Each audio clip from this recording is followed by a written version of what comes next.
अस्सलाम वालेकुम and ji good morning जी तमाम व्यूअर्स खे कीअं आहियो ख़ैरियत सां आहियो ख़ुशि आहियो ज़िंदगियूं कीअं आहिनि ज़िंदगी जी शुरूआत अॼोके ॾींहं जी शुरूआत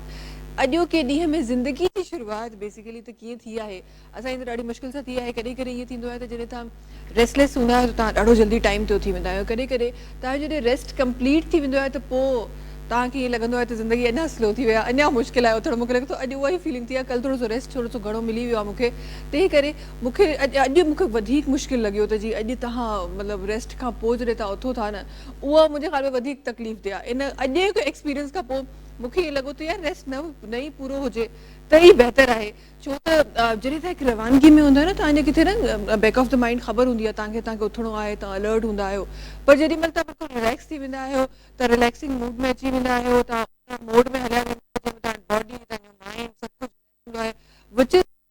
वेरी गुड बट असांजे लाइ थोरो सो ख़ैर जी ॻाल्हियूं त इहे नंढियूं नंढियूं हलंदी रहंदियूं पर जी कल्ह राति जेका कराची जे मुख़्तलिफ़ इलाइक़नि में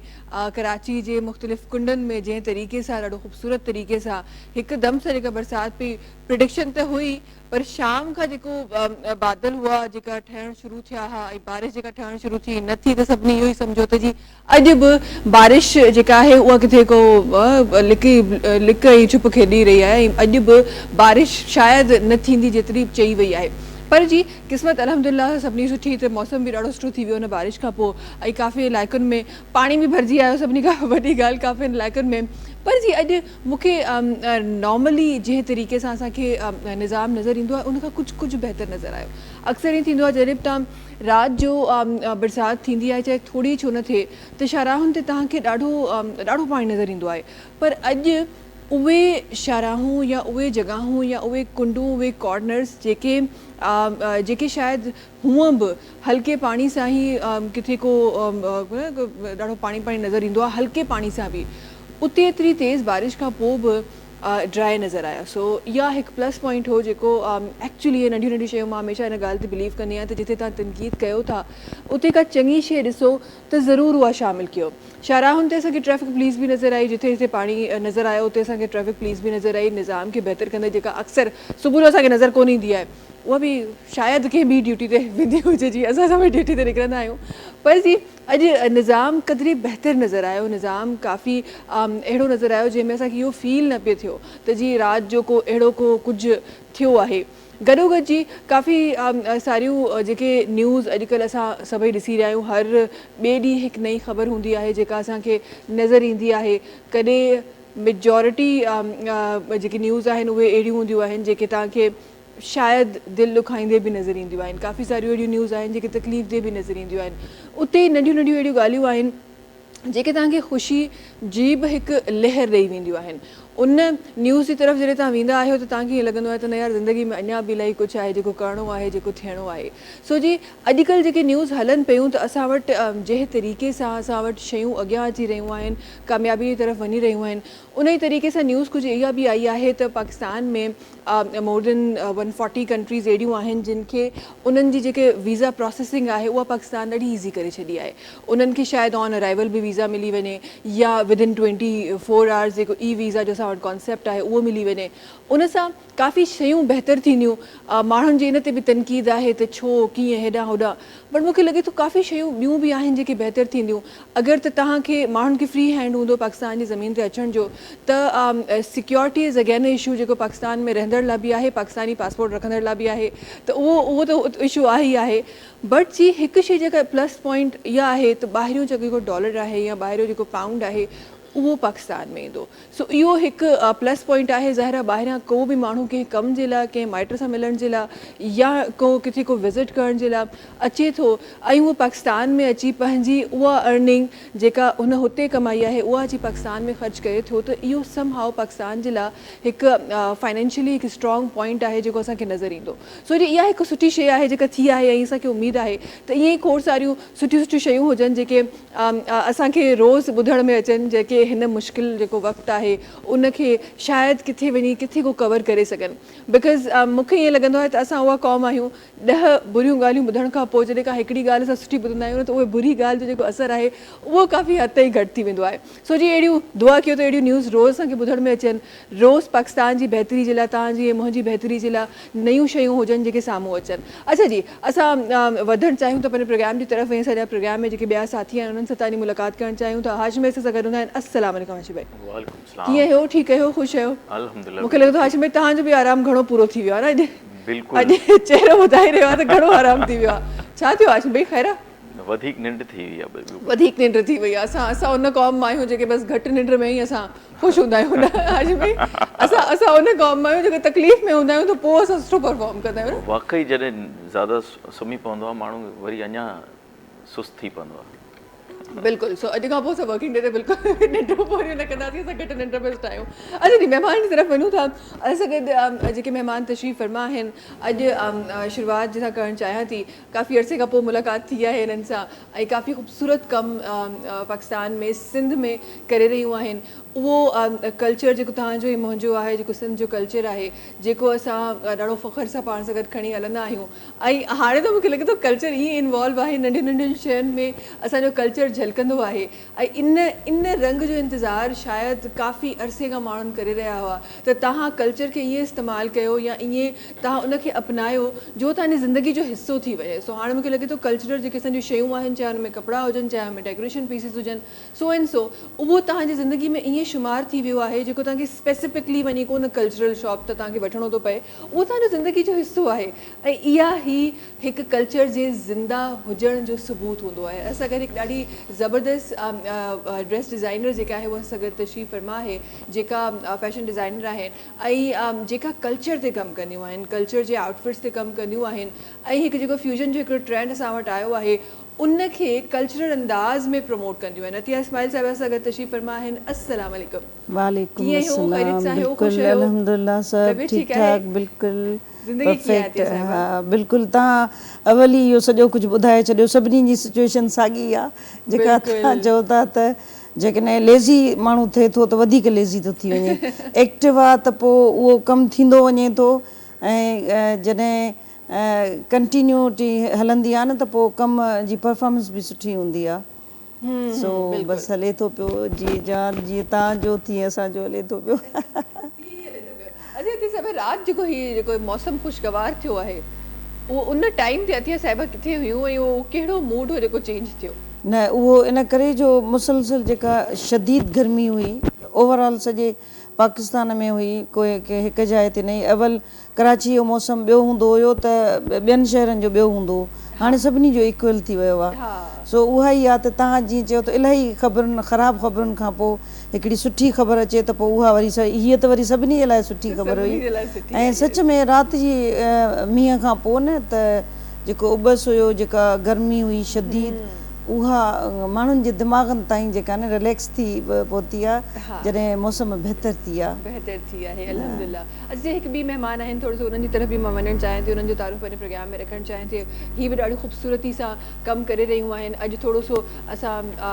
पंहिंजी वुमेन्स खे बि प्रमोट करणु चाहियां थी मां पंहिंजे प्रोग्राम में त अॼु पंहिंजी वुमेन्स खे बि असां प्रमोट कंदासीं पंहिंजे प्रोग्राम में गॾोगॾु इहो बि तव्हां ताईं मैसेज पहुचाइण जी कोशिशि कंदासीं असां अक्सर ईअं लॻंदो आहे त को बि अहिड़ो कमु जॾहिं को ॾुखियो कमु असां ॾिसंदा आहियूं त असांखे लॻंदो आहे त औरतूं ॿ क़दम पोयां थींदियूं आहिनि उन कम खां पर अॼु असां वटि उहे एग्ज़ाम्पल्स वेठियूं आहिनि जिन मार्केट में कमु कयो ॾाढो ख़ूबसूरती सां कमु कयो ऐं हिकु औरत थींदे तमामु उन्हनि चैलेंजिस खे बि फेस कयो मोहतरमा पाण जेके आहिनि उहे काउंसलर आहिनि पेरेंट काउंसलर बि आहिनि गॾोगॾु काफ़ी सारा अहिड़ा कम बि करे रही हूंदियूं आहिनि जेके ॾाढा ॾुखिया कम आहिनि पार्शली या कंप्लीटली ब्लाइंड जेके हिननि वटि ॿार आहिनि उन्हनि खे ॿार या वॾा आहिनि या एडल्ट्स आहिनि उन्हनि जी ज़िंदगियूं सवाए रहियूं आहिनि गॾोगॾु पाण पंहिंजी ज़िंदगी में खोड़ कुझु कामयाबियूं आहिनि जेके हिननि हासिलु कयूं आहिनि खोड़ कुझु शयूं आहिनि जेके हिननि हासिलु कयूं आहिनि ऐं इन सां गॾोगॾु काफ़ी सारा अहिड़ा वर्कशॉप्स आहिनि जेके ॿारनि जी डेवलपमेंट या वुमेन्स जी डेवलपमेंट या पेरेंट्स जी डेवलपमेंट ते बि ही कंदियूं रहंदियूं आहिनि असां गॾु तशरीफ़ फरमा आहिनि सरवत नसीम शाह साहिबा अस्सलाम वालेकुम कीअं हो ठीकु आहियो ख़ुशि आहियो तबियत ठीकु आहे ज़िंदगी कीअं आहे सरवत साहिबा वेरी वेल, अल्हम्दुलिल्लाह। आपकी माशाल्लाह, तरह मीठी माशाल्लाह। सिंधी नहीं बोल पाऊंगी, बट आई विल ट्राई। अरे सिंधी तो वैसे भी मुझे लगता है सिंधी तो ऐसी लैंग्वेज है कि कहीं ना कहीं आपको समझ आ ही जाती है, बड़ी समझ खूबसूरत। सकती हूँ मैं आपको बिल्कुल, बट मैं बोल नहीं पाऊंगी इस तरह। हाँ, देखिए हम उसमें भी खुश हैं, हमें कोई समझ ले। असली मकसद तो यही कॉन्वर्जेशन का असली, मैं हमेशा सोचती हूँ कॉन्वर्जेशन का असली मकसद क्या होता है। जी। जब दो लोग आपस में बात कर रहे हैं तो सबसे बड़ी कामयाबी यही होती है कि आप एक दूसरे को समझ सके। बिल्कुल। अगर आप समझ गए, फिर लैंग्वेज कोई भी हो आप समझने चाहिए आपको। Definitely. अच्छा जी, जल्दी सा ब्रेक की तरफ हलूं था। ब्रेक खां पोइ वापसि ईंदासीं, खोड़ सारियूं ॻाल्हियूं बि शामिलु करणियूं आहिनि, आवाज़ूं बि शामिलु करणियूं आहिनि, कुझु प्यारियूं प्यारियूं उहे मोमेंट्स बि शेयर करणियूं आहिनि जेके अक्सर औरतुनि खे पंहिंजे वर्क प्लेसिस ते बि फेस करणियूं पवंदियूं आहिनि, उन खां पोइ कामयाब बि थियणो पवंदो आहे। पर जी इन्हनि सभिनीनि ॻाल्हियुनि खे पहिरीं वठिणो आहे ब्रेक। तव्हां सां मुलाक़ात कयूं था नंढी कमर्शियल ब्रेक खां पोइ।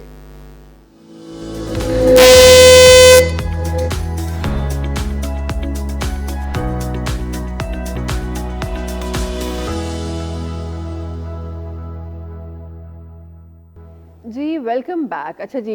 जॾहिं बि तव्हां को अहिड़ो शो कंदा आहियो जंहिंमें तव्हां वटि सिर्फ़ु ख़वातीन ई ख़वातीन हुजनि, त पहिरीं खां एक्सपेक्टेड हूंदो आहे त ॻाल्हियूं खोड़ सारियूं थियण वारियूं आहिनि, तो बहुत सारी बातें होने वाली हैं, ये तो कंफर्म है। लेकिन कोशिश करेंगे कि उन बातों में से काफ़ी सारी उहे शयूं जेके तव्हांजे मुंहिंजे लाइ फ़ाइदेमंद थी सघनि थियूं उन्हनि खे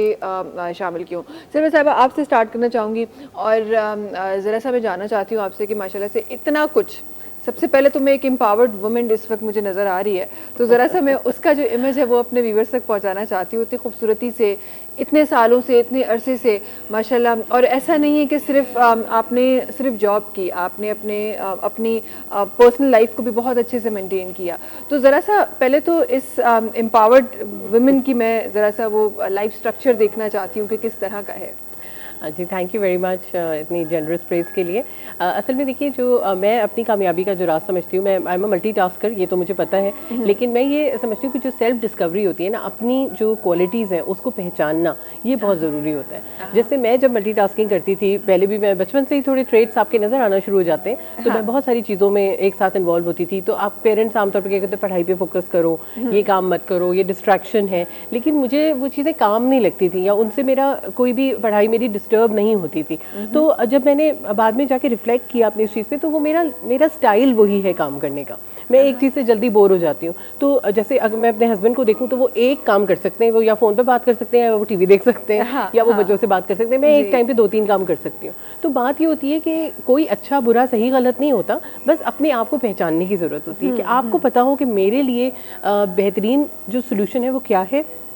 कितना कहाँ तक मैं जा सकती हूँ। अगर मैं 3 काम अच्छे से कर सकती हूँ तो मैं चौथा काम ना लूँ, और अगर मैं एक ही काम अच्छी तरह कर सकती हूँ तो फिर मैं एक काम पे फोकस करूँ। यस, ये बड़ी इंपॉर्टेंट बात है कि जो हमें समझने की ज़रूरत है। हमें ऐसा लगता है कि सामने वाला कर सकता है तो इसका मतलब जी हम क्यों नहीं कर सकते। हम उस पर एक जिद वाला फैक्टर होता है, वो हमारे अंदर आ जाता है कि नहीं जी, अगर सामने वाला कर सकता है तो हमने भी करना ही है। तो अपने आप को पहचानना इट्स समथिंग जो एक वो कहते हैं ना कि वो बड़ा चैलेंजिंग भी होता है, लेकिन अगर आपने पहचान लिया तो ज़िंदगी आपकी बड़ी सुकून से गुजरती है। ये वाकई हकीकत है। अदे साहिबा, साॻी ॻाल्हि तव्हांजी तरफ़ बि मां अचणु चाहींदमि, थोरो सो मां ॼाणणु चाहींदमि माशाल्लाह तव्हां बि ख़ूबसूरती सां कमु करे रहिया आहियो, ऐं जॾहिं तव्हां कल्चर जी ॻाल्हि कयो था त तव्हांजे शोल्डर्स ते उहा रिस्पॉन्सिबिलिटी आहे जेका तव्हांखे ज़ाहिर आहे काफ़ी सारो क्रिटिसिज़म बि फेस करिणो पवंदो हूंदो, काफ़ियुनि जॻहियुनि ते काफ़ी शयूं बि, जॾहिं बि तव्हां ज़ाहिर थोरो सो रंग बदिलण जी कोशिशि कंदा आहियो, कल्चर में ई रही पंहिंजे उन रंग खे ॿियो रंग ॾेई रहिया हूंदा आहियो, उहो रंग जेको दुनिया एक्सेप्ट करे, त तव्हांखे खोड़ सारियूं शयूं आहिनि जेके फेस करणियूं पवंदियूं आहिनि। तव्हांजी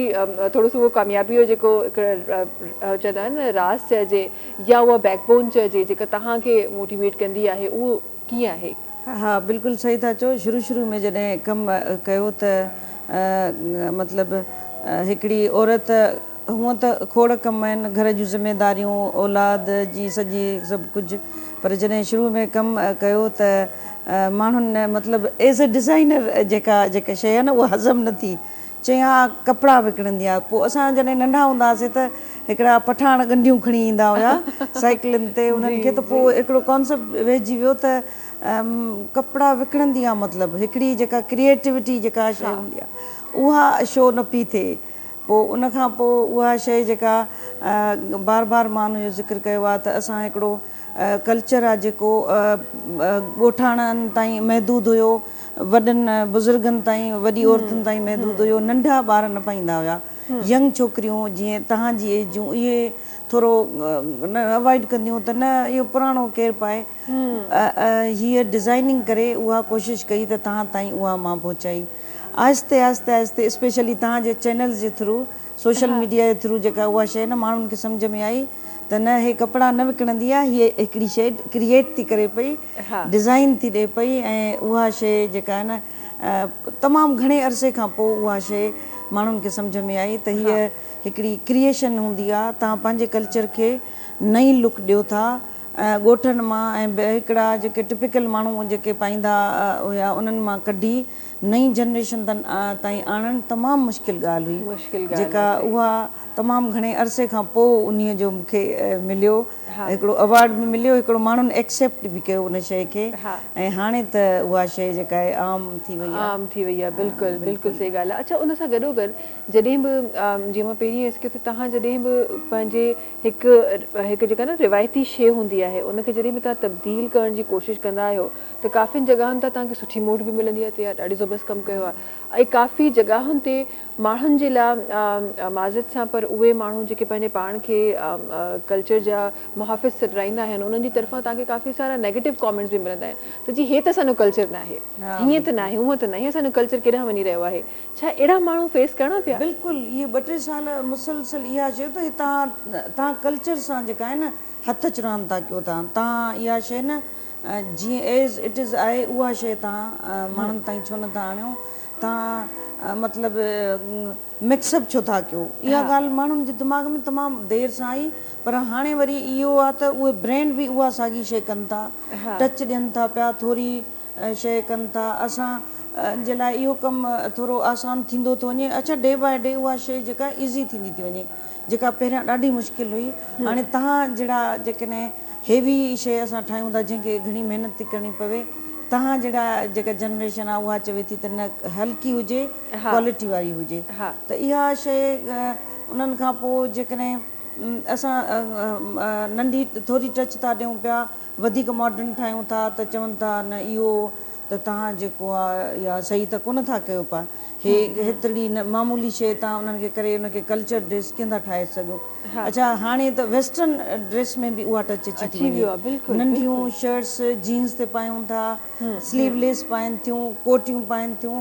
इहा शइ थोरी आहिस्ते आहिस्ते हज़म थी आहे पर हाणे थियणु शुरू थी वई ऐं इन जो क्रेडिट जेको आहे न न्यू जनरेशन खे कयो आहे जिन उन्हनि खे पातो आहे ऐं उन्हनि खे पसंदि कयो आहे ज़ाहिर आहे उन्हनि खे ॾिसी पोइ वरी माण्हुनि खे उहा अट्रैक्शन थिए थी पई इहा वाक़ई सी ॻाल्हि आहे जॾहिं तव्हां कमु करणु शुरू कंदा आहियो न त तव्हां तव्हांखे ख़बर आहे त तव्हां सही ट्रैक ते आहियो तव्हां मज़बूती सां उन ट्रैक ते तव्हां हलंदा रहो हिकु ॾींहुं ईंदो आहे त माण्हू पाण ई ख़ामोश थी वेंदा आहिनि इवन माण्हू पाण उन कल्चर जे ट्रेंड में अची वेंदा आहिनि उन जेको बि तव्हां स्टार्ट कयो हूंदो आहे माण्हू पाण उनखे इस्तेमालु करणु शुरू थी वेंदा आहिनि हा मूंखे लॻे थो हे बि ईअं ई कुझु समझ में आई पर हाणे बिल्कुलु सही आई हाँ चलो देर है दुरुस्त है चलो का गल कौन है अच्छा जी थोड़ा सा सरवत साहिबा आपकी तरफ आना चाहूँगी ज़रा सा पेरेंटिंग पे बड़ा काम किया आपने तो ज़रा सा मैं ये जानना चाहती हूँ एक आम जो इंसान है या जो जितने लोग हमें इस वक्त देख रहे हैं ज़रा सा मैं उन तक आपके लफ्ज़ों में ये बात पहुँचाना चाहती हूँ कि जब आप पेरेंट काउंसलिंग की बात करते हैं तो आप बेसिकली क्या बता रहे होते हैं कि आप क्या मतलब कोई स्पेसिफिक कोई प्रॉब्लम है उसके बाद जाके आप काउंसलिंग लेंगे या एक जर्नल पेरेंट को जो एक हेल्दी फैमिली में रह रहे हैं उसको भी काउंसलिंग की ज़रूरत है क्या समझती हैं आप जी बिल्कुल देखिए थोड़ा सा मैं एक एनेक्डोट से आपको बताना चाहूँगी कि आमतौर पे क्या होता है कि हम जो भी कारोबार करते हैं जिस भी प्रोफेशन में जाते हैं अपनी एक कॉलेज लाइफ के बाद बड़ी सोच विचार करके चूज़ करते हैं अपना प्रोफेशन के हमें ये चीज़ बनना है उसके बाद हम उस कॉलेज के एप्टीट्यूड टेस्ट की तैयारी करते हैं उसमें दाखिला लेते हैं उसके बाद 4-5 साल तक वहाँ पढ़ाई करते हैं फिर भी हमें एक ट्रेनिंग की जॉब मिलती है कोई 1 साल तक हम काफ़ी हमें रगड़ा दिया जाता है और हम बहुत मेहनत करके अपनी कोई जगह बनाते हैं किसी ऑर्गेनाइजेशन में और उसके बाद जाके हमें कोई पोजीशन मिलती है और फिर आगे प्रमोशन और जर्नी होती है पूरी तो ये एक प्रोफेशन के लिए हम इतनी मेहनत करते हैं कि हम अपने जिस प्रोफेशन में जाएंगे उसको बेहतरीन तरीके से अपना स्वेट एंड ब्लड देकर और उसमें एक तरक्की हासिल करते हैं लेकिन जिस वक्त हम पेरेंट बनते हैं उसमें हमारी कोई ट्रेनिंग नहीं होती हमारा उसमें पीछे सिर्फ जो हमने अपने अम्मी को अब्बू को पेरेंट्स को आसपास करते हुए देखा होता है यही हमारा तजुर्बा होता है तो पेरेंटिंग जो है, अब देखिए जितने बच्चे बड़े हो रहे होते हैं टीन एज में, हमें अपने पेरेंट्स से 12 शिकायतें होती 10 कि माँ बाप ऐसे करते हैं, उन्हें ये सख्ती नहीं करनी चाहिए, ये नहीं करना, ये ऐसा होता तो ज़्यादा बेहतर होता। तो लेकिन जब हम पेरेंट बनते हैं ना, तो unconsciously we follow the same patterns जो हमारी अम्मी के होते हैं। अक्सर भी यू नो कैच आवरसेल्व्स कि हम बिल्कुल वही बात कर रहे हैं जो हमारी अम्मी करती थी। तो ये इसका मतलब ये नहीं है कि हमें पेरेंटिंग नहीं आती या हमें बच्चों से प्यार नहीं है। देखिए बच्चे का जो वेल विशर है ना, वो पेरेंट से ज़्यादा कोई नहीं हो सकता। लेकिन अगर वही चीज़ एक पैकेज उसका ये हो कि आपके पास ट्रेनिंग भी हो, मॉडर्न साइकोलॉजी, न्यूरोसाइंस क्या कहती है, पेरेंटिंग के हवाले से क्या क्या रिसर्चेस हुई हैं, बच्चों को कौन सी चीज़ देने से बेनिफिट हो रहा है, कौन सी चीज़ों से नहीं हो रहा, और ये जो हमारे पुराने जो तरीके हैं उनको बगैर सोचे समझे ब्लाइंडली फॉलो करने से क्या नुकसान हो रहे हैं। अगर हमें ये सब कुछ पता हो तो हम कॉन्शियस और माइंडफुल पेरेंट बन सकते हैं। तो ये हमारा पर्पस है कि पेरेंट से ज़्यादा बेहतर वेलविशर बच्चे का कोई नहीं है। अगर पेरेंट को अपग्रेड कर दिया जाए स्किल्स और ट्रेनिंग के साथ, तो वो बच्चे के लिए और भी ज़्यादा बेहतर बन सकता है, बेहतर हो सकता है। ये बिल्कुल ऐसा ही है कि एक चीज़ जो आपने किसी भी प्रोफेशन ना, हम तो यहाँ पेरेंटिंग की बात कर रहे हैं, लेकिन कोई और भी हम पेरेंटिंग बेसिकली मैं तो मुझे लग रहा है प्रोफेशन भी हम गलत वर्ड यूज़ कर रहे हैं तो लेकिन वैसे भी अपने किसी भी प्रोफेशन की मैं बात करूँ तो जहाँ पे आप एक वो प्रोफेशन है जो आपने यहाँ से देखा, वहाँ से देखा, कभी यहाँ बैठ के इसकी सुन ली, कभी वहाँ बैठ के उसकी सुन ली, और फिर आपने प्रोफेशन वो स्टार्ट किया, तो ज़ाहिर है उसमें वो आपका स्किल कहीं से नज़र नहीं आएगा, जो बोला पॉलिश जो स्किल कहते हैं वो नज़र नहीं आएगा। लेकिन जहाँ आप एक आप प्रोफेशन ट्रेंड होके उसके बाद फिर उस प्रोफेशन में आप एंटर करते हैं, तो ज़ाहिर है वो पॉलिशिंग भी आपकी नज़र आएगी, वो बारीकियाँ जो छोटी छोटी जो आम आदमी को नहीं पता वो आपको पता होंगी। तो ये बड़ा ज़रूरी है। अच्छा, एक और चीज़ यहाँ पे जब पेरेंटिंग की आप बात करते हैं तो मैं हमेशा इस चीज़ पे बड़ा गौर करती हूँ कि हमारे काफ़ी लोग ये कहते हैं कि हमारी जो स्पेसिफिकली मदर है, होना तो मदर फादर दोनों के लिए चाहिए क्योंकि दोनों की इक्वल रिस्पॉन्सिबिलिटी है, लेकिन स्पेसिफिकली जब आप मदर की बात करते हैं और आप कहते हैं कि एजुकेटेड आपकी जो मदर है वो ज़्यादा अच्छी तरबियत कर सकती है। अच्छा, फिर हम जब मुआशरे की बात करते हैं तो हमें पता चलता है कि एजुकेशन वो एक जो फला यूनिवर्सिटी से पढ़ के आई है तो वो एजुकेटेड मदर है। इस हवाले से आपने क्या एक्सपीरियंस किया है कि क्या वाकई ऐसा है कि फला डिग्री की जो मदर होगी वो अच्छी पेरेंट बन सकती हैं, और जिनके पास कोई ख़ास डिग्री नहीं होगी सो एंड सो रीज़न की वजह से वो अच्छी पेरेंट नहीं बन सकती? क्या ऐसा है? नहीं, बिल्कुल ये एक प्रिजम्पशन है, ऐसा बिल्कुल भी नहीं है। आप देखें कई लोग होते हैं जो पढ़े लिखे नहीं होते, जिनको आप किसी डिग्री या उससे नहीं पहचानते, लेकिन वो अपने बच्चों के लिए बेहतरीन डिसीजंस लेते हैं और उनके बच्चे आगे जाके ज़िंदगी में बहुत अच्छा काम करते हैं, या वो अवेलेबल होते हैं। अवेलेबल मैं इस तरह नहीं कहती कि आमतौर पे लोग ये समझते हैं कि जो वर्किंग मदर है वो कोई मतलब कमी है, वो अपने बच्चों को कोई कम चीज़ दे रही है, ऐसा नहीं है। देखिए जो अवेलेबिलिटी है ना बच्चे के लिए, सिर्फ फिजिकल अवेलेबिलिटी काफ़ी नहीं है। अगर आप बच्चे के साथ बैठे हुए हैं और अपने फ़ोन पे ड्रामा देख रहे हैं तो आपकी अवेलेबिलिटी नहीं है।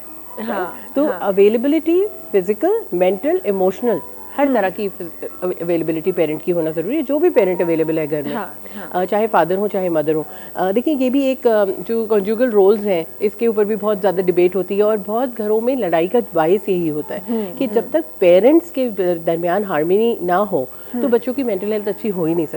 सकती। कुछ ना कुछ उनके परसेप्शंस में, उनके बिहेवियर में, उनकी जो अपब्रिंगिंग है उसमें कुछ ना कुछ कमी रह जाएगी। तो सबसे पहले जो ये एक लड़ाई है ना, मैं इसको इस तरह ख़त्म करती हूँ अपनी एग्जांपल देकर कि अगर मेरे हस्बैंड कोई काम कर रहे हैं और मैं उनसे ये कहूँ, या लोग मुझे कहते हैं कि आपके हस्बैंड आपका साथ देते होंगे, साथ साथ काम करते होंगे इसलिए आप बाहर निकलती होंगी, तो मैं कहती हूँ नहीं, मेरे हस्बैंड ये कहते हैं कि अगर मैं उनसे कहूँ कि भाई आज कल मैंने चाय बनाई थी, आज आप चाय बना दें, तो वो कहते हैं, वो मुझे ये कहेंगे कि तुम भी मत बनाओ चाय, तुम भी दोनों नहीं बनाते, बिकॉज मुझे भी चाय बनाने नहीं पसंद है, या मुझे ये काम नहीं करना, और तुम भी नहीं करना चाहती है, तुम कोई और काम करना चाहती हो एंड यू आर बिजी, तो it's okay, I respect that. तो ये वाला माइंडसेट अगर हम करें ना, रादर देन कि तुम भी काम करो, तुम भी मेरे बराबर चीज़ करो, मैं ये कहती हूँ जो आपको अच्छा लगता है ना, मुझे अच्छा लगता है कि मैं अपने बच्चों को खाना खुद से खिलाऊं, तो ये मेरी ख्वाहिश है, मैं अपने हस्बैंड पे ना इसको थोपूं कि आपने भी ज़बरदस्ती यही करना है। If he is going out and earning, तो वो भी एक कंट्रीब्यूशन है, राइट। तो अगर एक हाउस वाइफ है वो अपना कंट्रीब्यूशन दे रही है और हस्बैंड बाहर जा रहे हैं वो अपना कंट्रीब्यूशन दे रहे हैं, अगर दोनों काम कर रहे हैं तो वो अपना कंट्रीब्यूशन दे रहे हैं। अब यहाँ पे आप घर के कामों में बराबरी ना करें, अगर आप बाहर बराबर काम कर रहे हैं तो घर आके भी आप ये देखें किसके लिए क्या बेहतर है, कौन किस चीज़ को खुशी से और अच्छी तरह से कर सकता है। अगर बीवी ज़्यादा अच्छा खाना बनाती है वो बना ले, अगर हस्बैंड ज़्यादा अच्छा बना सकते हैं, जल्दी बना सकते हैं, वो बना ले। तो ये माइंडसेट चेंज करने की हमारे यहाँ ज़रूरत है, जिसको हम जब ज़बरदस्ती किसी के ऊपर कोई चीज़ डालते हैं तो वो अच्छी तरह से नहीं होती है। अगर हम ज़बरदस्ती हस्बैंड से कहते हैं कि अब मैंने एक डायपर चेंज किया है तो अब आपने चेंज करना है, अगर एक रात मैं जागी हूँ तो अब आपने जागना है, तो इस तरह से घर नहीं चलते। खैर, बिकॉज ज़ाहिर है आप एक घर की बात करें, आप किसी क्लासरूम की बात नहीं कर रहे हैं कि ये टाइम आपका है तो ये टाइम मेरा है, इस तरह। और आई गेस जो रीज़न हमारे पास आज, जब हम जब दुनिया में देखते थे, दुनिया में तो नज़र आती थी, but now in Pakistan also हमें डाइवोर्स का जो रेशो है वो बहुत ज़्यादा बढ़ते हुए नज़र आ रहा है। आई गेस उसका रीज़न भी यही है कि हम मेंटली प्रिपेयर नहीं होते उस लाइफस्टाइल के लिए जो हमें मिल जाता है अचानक से। बिल्कुल, और उसके लिए वाकई में उस ट्रेनिंग की बहुत ज़रूरत है, जहाँ जिसकी हम तो पेरेंटिंग की बात कर रहे हैं, मुझे लगता है आफ्टर मैरिज लिविंग की भी कोई ट्रेनिंग होनी चाहिए जो पहले से दोनों को ट्रेन करना चाहिए। अच्छा जी, थोड़ा सा तव्हांजी तरफ अचणु चाहियां, मतिया साहिबा कुछ ॻाल्हियूं तव्हांजूं बि शामिल करणु चाहियां थी। थोरो सो मां ॾिसणु चाहियां थी तव्हांजे नज़र में, जीअं तव्हां हिते असां जीअं पेरेंटिंग जी ॻाल्हि करे रहियासीं, तव्हांजी नज़र में बि मां ॾिसणु चाहियां थी त असांजो जेको अॼोको जेको ॿार आहे, या अॼोको जेको उस्ताद आहे, अॼोको जेको मदर आहे या फादर आहे, जॾहिं उन्हनि खे मां ॾिसां थी ऐं पोइ पंहिंजे उन्हनि तमामु करियर चॉइसिस खे ॾिसां थी जेके असांजूं न्याणियूं कनि थियूं। तव्हां वटि आई एम श्योर खोड़ सारा अहिड़ा नाला हूंदा, खोड़ सारियूं अहिड़ियूं न्याणियूं हूंदियूं जेके ईंदियूं आहिनि, जेके कमु कंदियूं आहिनि, जेको तव्हांजो हिकु पैटर्न आहे कमु करण जो। असां वटि केतिरी रुकावट आहे न्याणियुनि जे लाइ पंहिंजो प्रोफेशन पाण सिलेक्ट करण जी? बिल्कुलु, मां हीअ जी ॻाल्हि जेका न इहा कंटिन्यू करणु चाहींदमि। या त असां दुनिया खे या त तमामु घणी नंढी थींदी थी वञे, जेकॾहिं मीडिया थ्रू थी थिए पई, या जेको कुझु, बल्कि हिन चयो त जेकॾहिं मां उन खे कंटिन्यू करणु थी चाहियां, साॻी ॻाल्हि ते ईंदसि त जेकॾहिं मां घर में कमु कयां थी त इहा मुंहिंजी विश आहे, मां कयां थी, ऐं उहा मां हस्बैंड ते नथी इहो कयां। असांजी छोकिरियूं बि हाणे जेकॾहिं ओवरऑल तव्हां सॼी दुनिया में ॾिसो त दुनिया सफ़ा चेंज थींदी थी वञे, असांजा माण्हू चेंज नथा थियनि। पर जेका हिकु एजुकेशन में अची थी वञे, छोकिरी पढ़ी थी वञे ऐं उहा साॻी उन दुनिया जे पोयां हलण जी कोशिशि थी करे, त तमामु घणा रुकावटूं अचनि थियूं पियूं। ऐं उनखां पोइ वरी तव्हां यकीन कयो त उहा छोकिरीअ में अॼुकल्ह छोकिरी औरत में, ॿारनि में उहा हिमत अची वई आहे त जीअं हाणे दुनिया जो दस्तूर आहे, असांखे उन ते हलणु खपे। छोकिरी पढ़ियल ॻढ़ियल बि आहे। हाणे जेके ॻोठ में हूंदियूं, जेके कमु कंदियूं, जिन खां असां कमु कराईंदा आहियूं, त हाणे उन्हनि जूं जेके धीअरुनि जेके मैट्रिक पढ़ियल आहिनि, इंटर पढ़ियल आहिनि, त माउ जे कम खे डील उहे डायरेक्ट छोकिरियूं थियूं असां सां कनि। मतिलबु अॻे असां डायरेक्ट कंदा हुआसीं त तव्हां हेतिरो ॾींदासीं तव्हांखे, ऐं हाणे इहा ख़ुशी जी ॻाल्हि आहे, इन ते एतिराज़ बि न करणु खपे त जेका उन औरत जी जेके ॿार आहिनि, छोकिरियूं आहिनि, हाणे असांखां डायरेक्ट डीलिंग उनजी कनि थियूं। इहो सभ खां वॾी पॉज़िटिव पॉइंट थो अची वञे त रुकावटूं आस्ते आस्ते आस्ते ख़तमु थींदी थियूं वञनि। ऐं उनजो सबबु इहो आहे त उहा हिमत, उहा तालीम उन छोकिरी खे सेखारे थी पई। ऐं अदी बि हिकिड़ो सुवालु पुछो त जेके ॻोठनि में मायूं कमु थियूं, असुलु कमु त उन्हनि जो आहे न। असां त जेकॾहिं फैब्रिक था चूंडियूं, ॻोठनि में बेस्ट कमु थो थिए पियो, उन्हनि खे सिर्फ़ु इहो आहे त तव्हां ॻोठ जी जेका कलर कॉम्बिनेशन थो थिए पियो, शहर जो ॿियो थो थिए पियो, सिर्फ़ु उन में असांखे चेंज करणी थी पवे ऐं असां डिज़ाइनर था थियूं, असुलु कमु उन्हनि जो थो थिए पियो। ऐं उहा शइ जेका हाणे इहा एॾी ईज़ी थींदी थी वञे, ऐं उन्हनि जो जेका फाइनेंशियली जेकॾहिं धीअ माउ खे सपोर्ट थी करे, त इहो सभ खां वॾो पॉज़िटिव पॉइंट आहे। मतिलबु त उहे रुकावटूं आस्ते आस्ते दूरि थींदियूं थी वञनि, ऐं उहा एजुकेशन ऐं उहा छोकिरी जी हिमत जे करे। बिल्कुलु। अच्छा अती साहिब, इहो केतिरो परसेंट तव्हां ॾिठो आहे त असां वटि हिकु ॿियो बि इनखे इशू चइजे या कल्चरल बैरियर चइजे, छा चइजे इनखे, हिकु ॿियो बि असां वटि इशू आहे त जॾहिं बि असां स्पेसिफिकली उन्हनि ॻोठनि जी जॻहियुनि जी ॻाल्हि कंदा आहियूं, उते जेके न्याणियूं उन्हनि जी ॻाल्हि कंदा आहियूं, त असांखे हिकु शइ ॾाढी कॉमनली नज़र ईंदी आहे। शायदि इन ते रज़ामंदी थी वेंदी आहे, जेका हींअर ताईं अलहमदुलिल्लाह थी आहे, त तव्हां घरनि में वेही, पंहिंजे घरनि में, पंहिंजे इन्वायरमेंट में वेही, या ओड़े पाड़े में वेही तव्हां गॾु थी, सभु जेके औरतूं असांजूं कमु कंदियूं आहिनि, जंहिं तरीक़े जो माहौल नज़र ईंदो आहे, एसि ताईं त असांखे शयूं नज़र ईंदियूं आहिनि, पर उते जॾहिं ॻाल्हि थींदी आहे कंहिं वॾे प्लेटफॉर्म ते वञी कमु करण जी, उते अगेन हिकु रुकावट हूंदी आहे, हिकु बैरियर हूंदो आहे जेको उन्हनि जे क़दमनि में रखियो वेंदो आहे। उन बैरियर खां उन्हनि खे जंप करणु ॾाढो मुश्किल हूंदो आहे। इहो तव्हां केतिरो ॾिठो आहे ऐं तव्हांखे छा थो लॻे त असांजो जेको कमु आहे, जेको असां दुनिया में ॾेखारणु चाहियूं था, उन में केतिरी रुकावट थी अचे इन स्टेप सां? बिल्कुलु हे जेको असांजो कमु सिर्फ़ु ड्रेस ठाहिणु न आहे या एज़ अ बिज़नेस या पैसो कमाइणु न आहे, इहो आहिस्ते आहिस्ते इहे शयूं बि मां चवां थी न औरतुनि में ऐं छोकिरनि में इहो शऊर ईंदो थो वञे। उनजो हल इहो ई कढियो आहे। पहिरियां सिर्फ़ु सिंपली कमु वठंदा हुआसीं, कमु ॾींदा हुआसीं, वरी खणी ईंदा हुआसीं। हाणे उन्हनि जा इहे तरीक़ा आहिनि त नंढनि शहरनि मां वॾनि शहरनि में पोइ जेके बि अची था वञनि, स्पेशली सिंध में मां ॻाल्हि कयां त नंढनि ॻोठनि मां सखर में अचे, सखर मां हैदराबाद, हैदराबाद मां कराची, उहो असां नंढे नंढे लेवल ते अवल असां एग्ज़िबिशन रखंदा आहियूं त जीअं उहो डायरेक्ट ठाहिण वारो माण्हू पाण अचे मौजूदु थिए। अच्छा, इन में वरी हाणे गवर्नमेंट बि इन्वॉल्व थी आहे घणो। सिंधी सकाफ़त जेको शोबो आहे उहो बि इहो थियो आहे त उहो जेके असां नंढियूं नंढियूं एग्ज़िबिशन कंदा हुआसीं त जेके कमु कनि थियूं पियूं उहो डायरेक्ट पाण अची दुकानदार बि पाण थियनि, सेल बि पाण कनि, त इहो शइ बि आहिस्ते आहिस्ते वधंदी वञे थी पई। ऐं हाणे वरी बल्कि जस्ट इहो असांजो मुंहिंजो कमु न आहे त मां सिर्फ़ु डिज़ाइन थी कयां। हाणे इहो असां हिकिड़ी नंढड़ी कम्यूनिटी ठाहिणु शुरू कई आहे त उन्हनि ॻोठनि जी औरतुनि खे गॾु था कयूं पिया, ऐं जेके वरी हिकु ॿ एग्ज़िबिशन कनि थियूं त उनखे उहा हिमत मिली थी वञे, उहा वरी वञी पंहिंजे ॻोठ जी बाक़ी औरतुनि खे खणी थी अचे। त इहो हाणे थोरो आहिस्ते आहिस्ते इहो रुझान वधंदो थो वञे त उहो वॾनि शहरनि में उहे शयूं पाण खणी पाण अचे। नंढड़ो उहो कुझु ॾींहंनि जो हूंदी आहे, एग्ज़िबिशन हूंदी आहे 2 ॾींहंनि जी, 3 ॾींहंनि जी, बल्कि हफ़्ते जी बि थिए थी। त हाणे इहो आहे त असां इहो ई सोचियो आहे त हिकिड़ो मतिलबु जीअं दुकानदारी थींदी आहे, हिकिड़ी मुस्तक़िल जी बुनियाद ते शॉप्स ठाहियूं ऐं उते पाण ई कमु शुरू कयूं ऐं उहो कमु अचे रखूं त इहा इनशाअल्लाह अॻिते इहा ॻाल्हि वधंदी ऐं असां गॾु थींदा था वञूं पिया आहिस्ते आहिस्ते। मां सिर्फ़ु औरतुनि जी ॻाल्हि थी कयां पई, छो जो सभ खां वॾी रुकावट औरतुनि खे थी अचे, औरतुनि खे ई थी अचे। बिल्कुलु, छो त असां काफ़ियुनि जॻहियुनि ते इहो ज़रूरु ॾिठो आहे त असांजा मर्द हज़रात कीअं न कीअं करे पंहिंजे कमनि जे लाइ ॿाहिरि निकिरी वेंदा आहिनि, पर औरतुनि हाणे मर्द ॻोठ जो मर्द बि सपोर्ट करे थो, छो जो उनखे ख़बर पए थी त हाणे अर्न थी करे पैसा ऐं उनखे थोरो अञा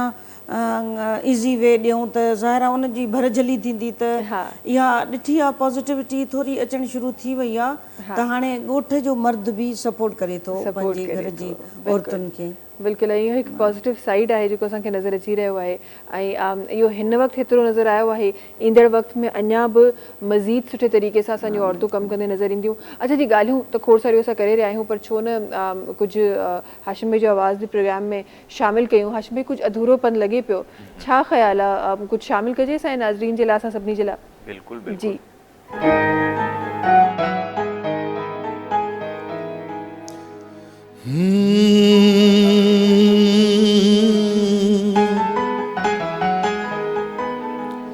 जे रोज़ रुसंदी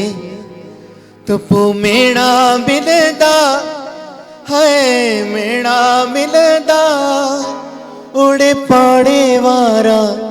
माण्हू तोता मोता खिलंदा।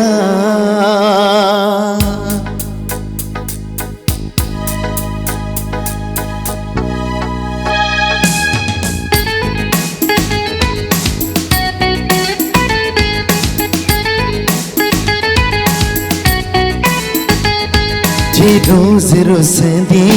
जे रोज़ रुसंदी तो पोइ मेणा मिलंदा, है मेणा मिलंदा,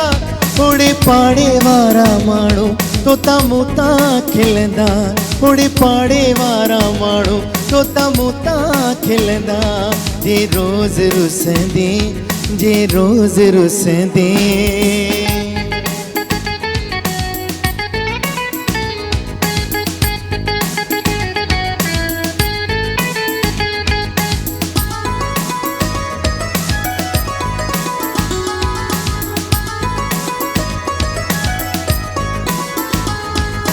थोड़ी थोड़ी गाल तक रुस जानी है,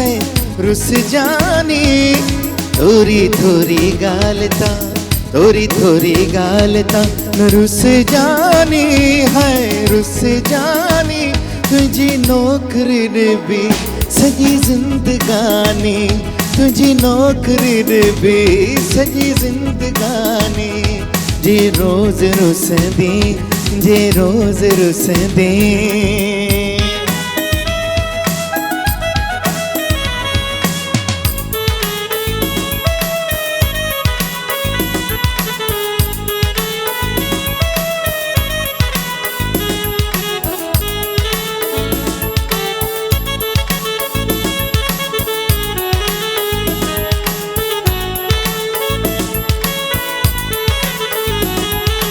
वास्ते खुदा जी मुझे माफ कर तो है,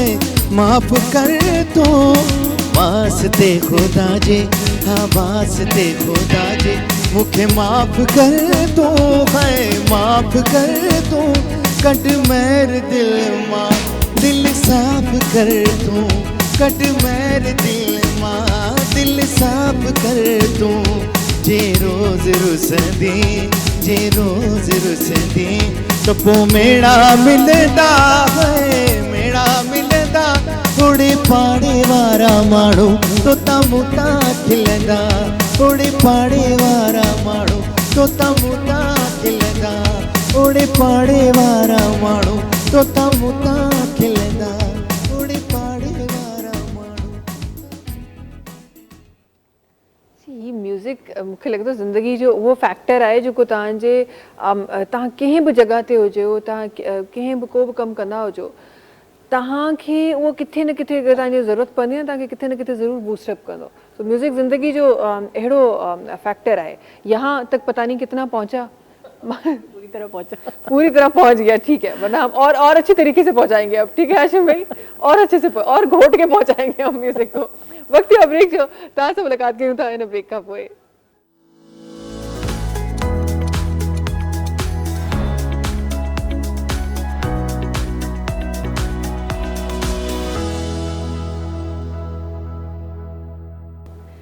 जी वेलकम बैक। अच्छा जी सिफर साहिबा, थोड़ी देर पहले हम जब बात कर रहे थे तो आपने कहीं चाइल्ड की मेंटल हेल्थ की बात की थी। जी तो ज़रा सा मैं इस पे भी नज़रसानी कराना चाहती हूँ अपने तमाम नाज़रीन की जो इस वक्त देख रहे हैं और शायद जो न्यू पेरेंट भी हों उसमें से, या अपकमिंग पेरेंट्स हों उनमें से। तो ज़रा सा मैं ये जानना चाहती हूँ कि आप जब चाइल्ड की मेंटल हेल्थ की बात करते हैं तो हम हेल्थ के लिए तो हम बहुत सारी चीज़ें कर रहे होते हैं। हम वैक्सीनेशंस भी टाइम पे कराते हैं। हम अगर खुदा न खास्ता कोई ज़रा सा कुछ कोई बीमारी आ जाए तो हम फ़ौरन से अच्छे डॉक्टर स्पेशलिस्ट के भी पास जा रहे होते हैं। लेकिन जहाँ मेंटल हेल्थ की बात आती है वहाँ हम सोचते ही नहीं हैं। और वो मेंटल हेल्थ कहने के लिए शायद वो ज़रा कर करके एक कोई ट्रॉमा होता है जो जिससे वो चाइल्ड गुजर रहा होता है। इसकी शुरुआत कहाँ से होती है और कहाँ उसकी रेड लाइन है, ये ज़रा मैं आपके अल्फाजों में अपने व्यूअर्स तक पहुँचाना चाहती हूँ। जी Mahvish, thank you very much. बहुत आपने अच्छा पॉइंट उठाया है। असल में देखिए, जो मेरी जितनी ऑब्जर्वेशन है अभी उसमें ये है कि पेरेंट्स जो हमारी जो जनरेशन है, टीनेजर्स से लेके छोटे बच्चे जिनके हैं, पेरेंट्स के सबसे ज़्यादा फोकस ना इस वक्त फिजिकल हेल्थ के ऊपर होता है। बच्चे की फिटनेस, खाना पीना, इन चीज़ों को हम उनके लंच को भी बहुत क्यूरेट करके उनको दे रहे होते हैं और बिल्कुल कैलोरी काउंट कर रहे होते हैं। इतना ज़्यादा हम उसमें फोकस्ड है कि फ़िज़िकल हेल्थ, इवन जो बीमारी और उसका इलाज और ये सारी चीज़ों में हम बहुत ज़्यादा, बच्चा ज़रा सा ना चले उसका वक्त आगे दूसरों से कंपैरिजन, ये बहुत ज़्यादा हम करें और इसमें हमारी मेंटल, इमोशनल, फिजिकल, फाइनेंशियल हर तरह की एफर्ट और जो एनर्जी है वो जा रही है। दूसरी चीज़ जो है एकेडमिक्स के ऊपर हम इतना फोकस करें कि बच्चा किस स्कूल जाएगा, किस टीचर से पढ़ेगा, कौन सी ट्यूशन में जाएगा, क्या बनेगा, कहाँ उसने एडमिशन लेना है, वो पहले से इतनी तैयारी होती है, सारा बर्डन, प्रेशर, फिर वही बात है, हर तरह की एनर्जी उस पर मुख्तस हो जाती है। तो ये दो एरियाज़ हैं लाइफ के जिसके अंदर हम बहुत ज़्यादा 95% अपनी एनर्जी इस पे लगाते हैं। अब बात ये है कि देखें, जो एक इंसान है ना, चाहे वो छोटा 2 महीने का बच्चा है, चाहे वो 50 साल का इंसान है, उसकी लाइफ सिर्फ फिजिकल हेल्थ और एकेडमिक्स पे लिमिटेड नहीं है। लाइफ के में फिजिकल हेल्थ के साथ mental health, emotional health, spiritual health, social health, ये सारी चीज़, फाइनेंशियल हेल्थ, ये सब कुछ शामिल है। तो जब हम इन चीज़ों को वो उनका ड्यू शेयर नहीं देते ना, तो हम कहीं थोड़ा बहुत उसमें पीछे रह जाते हैं। तो जाहिर है जो पहले का ज़माना था उसमें आप देखें जॉइंट फैमिलीज़ होती थी, लोग बाहर निकलते थे, एक दूसरे से इंटरैक्ट करते थे, स्कूल्स को बहुत कुछ डेलीगेट कर दिया गया था, तो दीनियात भी स्कूल पढ़ा देता था, फिजिकल एक्टिविटी भी स्कूल करा देता था, बहुत कुछ स्कूल में हो रहा होता था। तो उस तरह कुछ ना कुछ एक होलिस्टिक बच्चे को कुछ ना कुछ हर जगह से मिल रहा होता था। अब आप एक पोस्ट कोविड ज़माना देखें, हाँ। और पोस्ट कोविड भी देखें, और जो ये टेक्नोलॉजी का इन्फ्लो जब से हुआ है, बच्चे आइसोलेट हो गए जी। दोनों चीज़ों ने बच्चों को आइसोलेट किया है। जब जो बच्चे बाहर जाके क्रिकेट खेलते थे, माँ से लड़ लड़ के बाहर जाते थे, माएँ पकड़ पकड़ के बच्चों को बाहर से घर लेकर आती थी, आज उन बच्चों को उठा के बाहर भेजने की कोशिश कर रही हैं, लेकिन वो बाहर जाने के लिए राजी। बिल्कुल ऐसे, उनकी फ्रेंडशिप्स नहीं है, उनकी और मीनिंगफुल फ्रेंडशिप्स तो बहुत ही दूर की बात है, उनकी वैसे बातचीत वाली दोस्ती भी किसी की नहीं, रस्मी दोस्तियाँ भी नहीं है। तो उनके वर्चुअल एक दो फ्रेंड्स हैं जिनके रियल नेम्स भी उनको नहीं पता। तो इस तरह की मतलब what are we going towards, तो थोड़ा सा हमें ये समझने की जरूरत है। देखिए आसानी बहुत हो गई, बच्चा अगर आपने टीवी के सामने बिठा दिया या उसको गेम दे दिया, 2-3 घंटे तक तो वो हिलेगा भी नहीं, आपसे खाना भी नहीं मांगेगा। हाँ, इतना आइसोलेट हो चुका है। लेकिन ये अलार्मिंग बात यूँ है कि अगर वो 3-4 घंटे तक आपसे आके ना खाना मांगता है, यानी वो इतना अपने आप से डिस्कनेक्ट होता जा रहा है, ना उसको भूख प्यास का पता चलता है, ना उसको कोई सोशल नीड होती है कि मैं किसी से जाके बात करूं, किसी से कुछ डिस्कस करूं। तो ये अलार्मिंग है ये सिचुएशन। इवन उसको मुझे लगता है वो सोशल नीड से ज़्यादा उसको वो वाली नीड जो है वो तंग कर रही होती है कि अच्छा मैं काफ़ी देर लोगों के साथ बैठ गया और मुझे वो चाहिए। जी जी बिल्कुल। किसी चीज़ का भी वो यूज टू है, किसी गेमिंग का या किसी प्ले का, किसी चीज़ का भी वो यूज टू है। तो अब ये एडिक्शन के लेवल पे जाता जा रहा है, और ये रिकॉग्नाइज्ड एडिक्शन है, टेक्नोलॉजी की जो एडिक्शन है। तो अब पहले जैसे ड्रग की एडिक्शन से हम समझते थे इस चीज़ को कि बच्चों की ड्रग्स से सब्सटेंस अब्यूज होता था, वैसे अब टेक्नोलॉजी भी एडिक्शन के लेवल पे आ गई। लेकिन देखने में वो एक मासूम सी चीज़ लगती है, हमें लगता है बच्चा गेम्स खेल रहा है या यूट्यूब पे कार्टून्स देख रहा है, लेकिन वो जो पैसिव एक यूट्यूब जब देख रहे हैं ना, बच्चा पैसिव है, वो टीवी तो उससे बात करी, स्क्रीन तो उससे बात करी है, लेकिन वो उसका कोई इनपुट नहीं है उसमें। नहीं है। तो ये अब देखिए बच्चा अगर देर से बोल रहा है, तो इसमें ये हमारा कसूर है कि हम उसको वन साइडेड कम्युनिकेशन दे रहे हैं ना। तो जब हम उससे बात कर ही नहीं रहे, तो उसको ज़रूरत ही नहीं महसूस करता कि कोई जवाब दे। तो ये छोटी छोटी चीज़ें जो हमें देखनी है कि अब देखिए बच्चा जब खाना खा रहा होता है, आप देखिए 90% मदर्स ने फ़ोन सामने रखा हुआ होता है कि बच्चा आसानी से खाना खा ले। अब ये एक देखिए बुरा कोई नहीं चाहता, मैं तो पूरी ये मैं कन्विक्शन के साथ कहती हूँ, कोई मदर अपने बच्चे का बुरा चाह ही नहीं सकती, लेकिन क्योंकि उनको अवेयरनेस नहीं है कि इससे क्या नुकसान हो सकते हैं, वो ऐसा कर जाती हैं। अब वो जब फ़ोन सामने रख दिया कि मेरे बच्चा पेट भर के खाना खा लेगा, और इस नियत के साथ, लेकिन हुआ ये कि देखिए उसकी जो मसल मूवमेंट है ना माउथ की, वो भी कम हुई। अब आप उसको वही खाना मैश करके खिला देते हैं जबकि उसके दांत निकल चुके हैं। हाँ। तो ये हम अपनी आसानी के लिए कई दफ़ा ऐसा काम कर जाते हैं जो कि बच्चे की आगे ग्रोथ के लिए अच्छा नहीं होता। इसी तरह बच्चा जब वो फ़ोन को देख रहा है, वो कोई रिस्पॉन्स नहीं दे रहा, उसको वो खाना अच्छा लग रहा है, बुरा लग रहा है, उसको च्यू नहीं कर रहा, स्वॉलो करता जा रहा है, वो सिर्फ आवाज़ों से आपको थोड़ा बहुत अपना रिस्पॉन्स देंगे, इसके अलावा बोलने की जहमत ही नहीं करेंगे। इसी तरह उनकी जो माउथ की मूवमेंट्स है कि इन सब चीज़ों से माउथ मसल्स बनते हैं जो कि आगे बोलने में हेल्प करते हैं। तो बच्चों की स्पीच डिलेज आ रहे हैं। तो ये सारी चीज़ें जो इनके फैक्टर्स पीछे जाके कहीं ना कहीं ऐसी चीज़ों से कनेक्ट होते हैं जहाँ पे पेरेंट्स को डिसीजन लेने। बिल्कुल। इवन ये मेडिकली भी प्रूवन है कि जब आप खाना खाते हुए जब आप टीवी देख रहे होते हैं, स्पेसिफिकली बच्चों के लिए, बिकॉज वो इतना कॉन्शियसली उस चीज़ को देख रहे होते हैं कि जब आप खाना खाते हुए टीवी देख रहे होते हैं तो आपको इंटरनली भी आपके सिस्टम्स को नहीं पता होता कि मैंने करना क्या है। जी, मैंने इसको रिस्पॉन्स पहले करना है या ये जो जा रहा है उसको रिस्पॉन्स। Brain is busy. बिल्कुल, वो पहले से ही बिजी होता है, तो उसको वाकई में ये चीज़ें बहुत देखने के लिए बहुत छोटी छोटी हैं, लेकिन इसके आफ्टर इफेक्ट्स बहुत बुरे हैं। तो यहाँ से जो चीज़ बिल्डअप होती है, ये तो हमें एक कॉमन प्रैक्टिस है जो हर घर की प्रैक्टिस मुझे लगता है कि जो हमें नज़र आती है। शायद ही कोई मुझे लगता है लेस देन 1% ऐसा घर होगा जहाँ ये प्रैक्टिस नहीं होगी, अदरवाइज़ हर जगह पे ये प्रैक्टिस हमें नज़र आती है। अच्छा, ये प्रैक्टिस आज तक तो हमें नज़र आई और इस प्रैक्टिस से पलते हुए बच्चे भी हमें नज़र आए जो कदरे जो पहले के बच्चे थे वो कदरे उनसे बेहतर थे, हालांकि उनको वो इन्वायरमेंट नहीं मिला, वो चीज़ें अच्छी खाने को नहीं मिली, वो फूड जो हमारा आज का बच्चा अगर अच्छे घर का बच्चा खा रहा है तो वहाँ वो चीज़ें नहीं मिली, लेकिन फिर भी वहाँ पे वो बच्चा बहुत अच्छी ग्रोथ के साथ हमें नज़र आया जिसने चीज़ें भी कम खाई, लेकिन वो टेक्नोलॉजी से दूर था। आज जिस तरह चीज़ें बढ़ती जा रही हैं, आप क्या समझती हैं कि कहाँ इसको अब स्टॉप करना चाहिए कि यहाँ तक तो फिर भी बच्चों ने सहन कर लिया या एक ह्यूमन बॉडी ने सहन कर लिया, लेकिन इसके बाद कहाँ तक एक ह्यूमन बॉडी इस चीज़ को बर्दाश्त कर सकती है? जी बिल्कुल, ये बहुत अच्छा सवाल है आपका, क्योंकि ये अब मेरे ख्याल में हर पेरेंट के दिल की आवाज़ है कि कहाँ जाके हम रुकें, क्योंकि बच्चा तो चाह रहा है कि उसको 24 आवर्स उसका स्कूल कॉलेज सब कुछ आप स्क्रीन के ऊपर कर दीजिए, उसको कमरे से ना निकलना पड़े। और हम ये चाह रहे हैं कि बच्चों की लाइफ में बैलेंस हो, कि आप ज़रूर स्क्रीन पे भी गेम खेलें, आप स्क्रीन पे आपके वर्चुअल फ्रेंड्स भी हों लेकिन आपके रियल फ्रेंड्स भी हों, आप स्क्रीन पे भी गेम खेलें लेकिन थोड़ी देर बाहर फुटबॉल भी खेल लें। तो हम ये चाह रहे हैं कि एक बैलेंस आए ना बच्चों की लाइफ में। तो वो जो बैलेंस है, जो हेल्दी बाउंड्रीज है, उसको हमें मेनटेन करने की ज़रूरत है। कि बच्चों से हम ये नहीं कहते कि मेरा बच्चा जो है वो टेक्नोलॉजिकली ज़ीरो हो जाए, वो फ़ोन इस्तेमाल ही ना करे, वो अपना कोई गैजेट इस्तेमाल ना करे, हम ये नहीं कहते। वो भी अब ज़रूरत है ज़िंदगी की। बिल्कुल ज़रूरत है ज़िंदगी की, आगे बढ़ने के लिए, प्रोग्रेस के लिए, आगे यही सब चीज़ें। लेकिन उसको पता हो कि कहाँ मुझे इसको स्टॉप करके अब सोने चले जाना है, कहाँ मुझे खाने के टाइम पे अपना फ़ोन कमरे में छोड़ के आ जाना है। तो वो जो अटैचमेंट है ना कि मेरे पॉकेट में मेरा फ़ोन रहना चाहिए या डाइनिंग टेबल पे भी फ़ोन रखा हुआ होना चाहिए, इस चीज़ से एक डिटैचमेंट की ज़रूरत है। तो ये हम अगर पेरेंट्स हम अपने ऊपर थोड़ी सी प्रैक्टिस करके देखें, क्योंकि ये इसी के विक्टिम हम सब हैं कि जब एक कोई ड्रामा या कोई शॉर्ट या कोई चीज़ आती है तो वो इंगेजिंग होती है। देखिए जो उनका काम है ना, उनका वो बिजनेस है, वो कहते हैं कि हम एडिक्टिव कंटेंट बनाएं, ऐसा कंटेंट बनाएं कि आप रुक ना पाए, राइट। लेकिन वो हमें पता है कि हमारे लिए डैमेजिंग है। खाना बहुत अच्छा होता है, अगर हम उसको खाते ही जाएं रुक ही ना पाए तो जाहिर है वो हमारी बॉडी के लिए डैमेजिंग है। हम कहीं जाके रुक जाते हैं कि अब आज ज़्यादा खा लिया लेकिन अब रुक जाना है, अब तो मेरी कैपेसिटी खत्म हो गई। तो वहीं जाके हमें अपनी मेंटल कैपेसिटी, टेक्नोलॉजी की कंजम्पशन वहाँ पे भी देख लेनी है कि अब ये मेरा टाइम खत्म हो गया। क्योंकि जो ब्लू लाइट होती है ना स्क्रीन की, वो हमारे माइंड को सिग्नल देती रहती है कि ये दिन का वक्त है। तो ना सोने का ख्याल आता है, ना बॉडी को और ना माइंड को ये मैसेज मिलता है कि अब बस करने। ठीक है। तो वो जो एक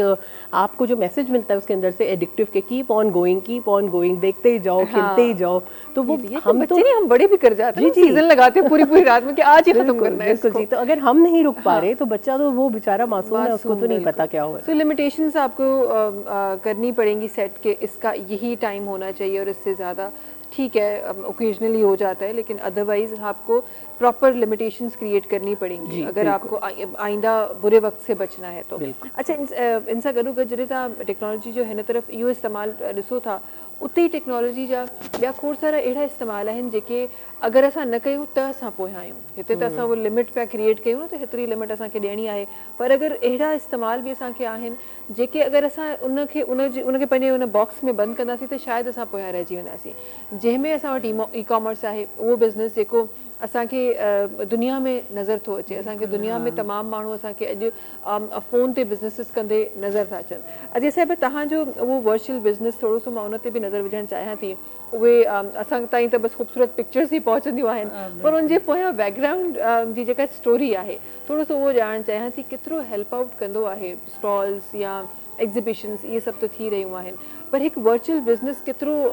इंसान खे सपोर्ट कंदो आहे, स्पेसिफिकली हिकु औरत खे। उहा औरत अल्हम्दुलिल्लाह असां सभु त हर जॻह ते वञी कमु करे सघूं था, पर उहा औरत जेका जंहिंजे टाइम जी बि उहा लिमिटेशन आहे, हेतिरे टाइम लाइ ॿाहिरि वेंदी, हिन जॻह ते वेंदी, हुन जॻह ते न वेंदी, केतिरो ग्रूम करे थो उहो वर्चुअल बिज़नेस उन औरत खे। बिल्कुलु सही था चओ। जेको तव्हां हाणे डिस्कस कयो पिया ॿार जो या वरी जेको इन में हिकिड़ी मिसयूज़ जेका शइ थींदी आहे न, मिसयूज़ ओवर यूज़ थी थिए न, उहा तबाही में थी अची वञे, जेका एक्सट्रीम जी हद ते थी अचे। साॻी शइ खे असां पॉज़िटिवली था खणूं, शायदि असां उहा जनरेशन आहियूं जेका इन नुक़सान खे सम्झे थी पई। ऐं ॿी ॻाल्हि इहा त जेके ॿाहिरिनि मुल्कनि में इन शइ ते कंट्रोल शुरू थी वियो आहे। तव्हां ॾिसो वीडियोज़ था ॾेखारनि पिया त हिकिड़ी मदर मानी तॾहिं थी रखे पई, फॉरेन वीडियो आहे त तव्हां मोबाइलियूं हिकु पासे रखो पोइ तव्हांखे मानी मिलंदी। त उहा शइ जेका आहे न, असांजी मदर जेका आहे न, पाण बि इहो जेकॾहिं ॾिसिजे त इहा मिसयूज़ मदर बि करे थी पई, त हे तंग कंदो, हिनखे फ़िलहालु हे ॾेई छॾियां ऐं जीअं मां बाक़ी कमु करे वठां। ऐं उन साॻी सोशल मीडिया खे वरी असां जेकॾहिं एज़ अ बिज़नेस था कयूं त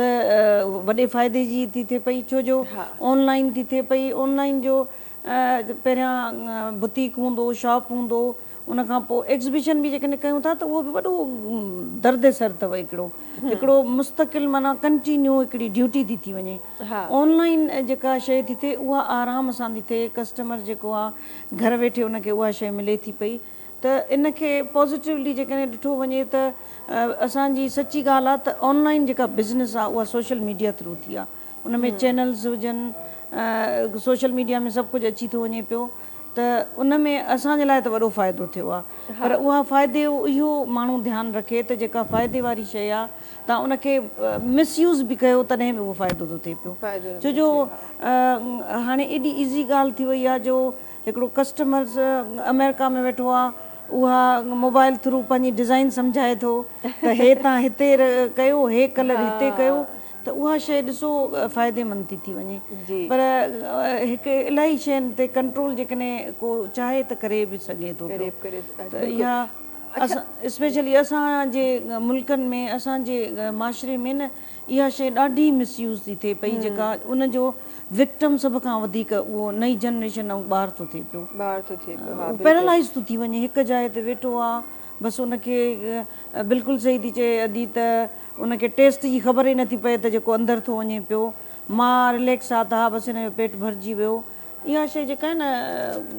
उन ते कंट्रोल करणु तमामु ज़रूरी आहे ऐं ॾुखियो कमु बि न आहे इहो अहिड़ो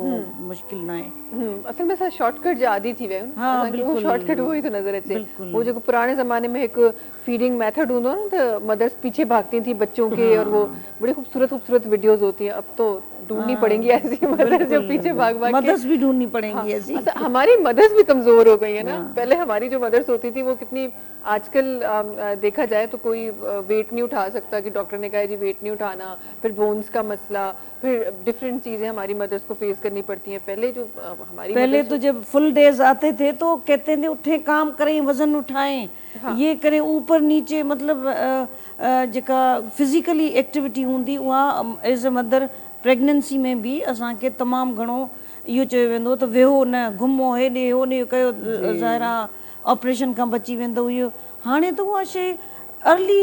मंथ शुरू होते आपको उठना नहीं है आपको ये नहीं करना ये चीज़ें तो हम खुद ये चीज़ें खुद क्रिएट कर रहे हैं तव्हां यकीन कयो अॼु बि मां तव्हांखे ॿुधायां त मुंहिंजी मदर अॼु भी जेको वेट असां कोन खणी सघंदा आहियूं मुंहिंजी मदर खणंदी आहे बिल्कुल कभी कोई बॉटल फंस जाए कि यार अम्मी बॉटल खोल दे तो ये हाल है हमारा ये हमारी जनरेशन का हाल है कि हम यहाँ जाके पहुंच गए कि आज हमें जरूरत पड़ी मेंटल ब्लॉक्स आ गए हमारे माइंड में और मैंने जैसे एक मैं बड़े शौक से बताती हूँ ये स्टोरी कि मैंने अपनी 3rd प्रेगनेंसी को सबसे ज़्यादा एंजॉय किया और सबसे ज़्यादा वैसे मैं पहली 2 प्रेगनेंसीज में आई वाज वर्किंग और वो सारी चीज़ें अपनी जगह थी लेकिन क्योंकि पहली बार होती है जो कह रहा होता है आप वो बात मान रहे होते हैं लेकिन 3rd प्रेगनेंसी में मैं पूरा टाइम जिम ज्वाइन किया हुआ था मैं जिम जाती थी स्ट्रेंथ ट्रेनिंग करती थी क्योंकि आपकी 1st प्रेगनेंसी की एज और 3rd प्रेगनेंसी की एज में फ़र्क होता है तो आपको अपने आप को एक्स्ट्रा कुछ सपोर्ट देनी है राइट तो इसी तरह मैं बहुत सारे और काम बेबी शावर जो भी चीज़ पहली दूसरे में नहीं की ना वो सब कुछ 3rd में एंजॉय की प्रॉपर तरीके से लेकिन लोगों की जजमेंट अपनी जगह थी वो कहते थे आप जिम जाती हैं तो क्या आपकी अनवांटेड प्रेगनेंसी आप क्या इसको नहीं चाह रही इस वजह से जाती हैं तो मैं कहती हूँ देखिए मुझे अपने आप को हेल्दी रखना है क्योंकि मुझे इस बच्चे को पालना है राइट तो अगर मैं 3rd प्रेगनेंसी के बाद बिल्कुल चलने फिरने के लायक ही नहीं रहूंगी तो मैं उसको कैसे वो सब कुछ दूंगी जो एक मदर उसको दे सकती है राइट क्योंकि देखिए ये एक नेचुरल एक प्रोसेस है जिंदगी का जैसे बाकी तमाम नेचुरल प्रोसेस है वैसे प्रेगनेंसी भी मुझे लगता है एक बड़ा ही नेचुरल प्रोसेस है जिसमें आपकी कोई भी एक्टिविटी रुकनी नहीं चाहिए वर्कआउट एक ऐसी चीज़ है जो आजकल की ज़िंदगी की ज़रूरत है अगर आप ना करें तो आप बीमार हैं लोगों को लगता है कि अच्छा ये बीमार है इसीलिए जा रहे हैं लेकिन जो ना करे मैं कहती हूँ वो लोग बीमार हैं आज के दौर में तो एक बड़ा नेचुरल प्रोसेस है हमने न जाने क्यों इतने वो मिथ्स बना लिए कि ऐसा हो जाएगा वैसा हो जाएगा ये हो जाएगा वो हमारे यहाँ ये है कि जो बीमारी के बाद हम इलाज करते हैं तो पूरी दुनिया में जो अब कॉन्सेप्ट है वो प्रिवेंटिव हेल्थ का है कि आप बीमार होने से पहले ऐसे काम करें कि आप बीमारी की तरफ ना जाएं आप अपने दांतों का चेकअप अपनी बॉडी का चेकअप अपना हार्ट ये सारी चीज़ों को पहले से मॉनिटर करते रहें कि फर्स्ट साइन ऑफ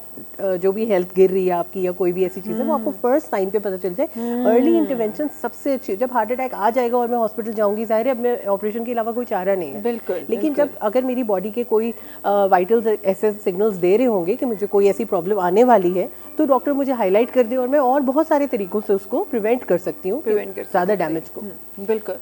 महविश तव्हां हिकिड़ी ॻाल्हि कई त चई असांजी मदर जेका आहे तव्हां खां वधीक वज़न थी खणे सेम इहा ई आहे शायदि तव्हांजो बैड लक आहे असांजो लक आहे असां मतिलबु उहा जनरेशन आहियूं जो मुंहिंजा ॿार बि चवंदा आहिनि त सुपरमैन बि ममा आहे, स्पाइडरमैन बि ममा आहे, सॼो कुझु मतिलबु अॼु बि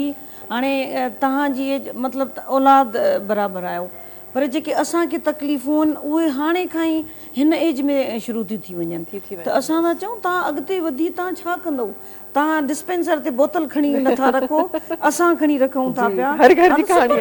सुपर वुमेन आहियो न तव्हां, सुपर वुमेन। त इहा शइ सुपरमैन जेकॾहिं चवंदी आहियां हिकिड़ो चंबो लॻंदो त तव्हां बि सुपर वुमेन थी वेंदव। सो उहा शइ न असांखे मजबूरन करणी पवंदी आहे। इहो उन एक्चुअली उन्हनि मारनि जो असर आहे जेको बचपन में मदर्स मारींदियूं आहिनि। असांजो जेको मदर्स आहिनि थोरी सियूं सॉफ्ट मदर्स हुयूं, उन्हनि असांखे उहा मार कोन्हे न जेको तव्हांखे मज़बूत ठाहे सघे। अच्छा जी, ॻाल्हियुनि जो सिलसिलो जारी आहे, जल्दी सां ब्रेक की तरफ़ हलूं था। नाज़रीन, वक़्तु थियो आहे ब्रेक जो, तव्हां सां मुलाक़ात कयूं था हिन नंढी कमर्शियल ब्रेक खां पोइ।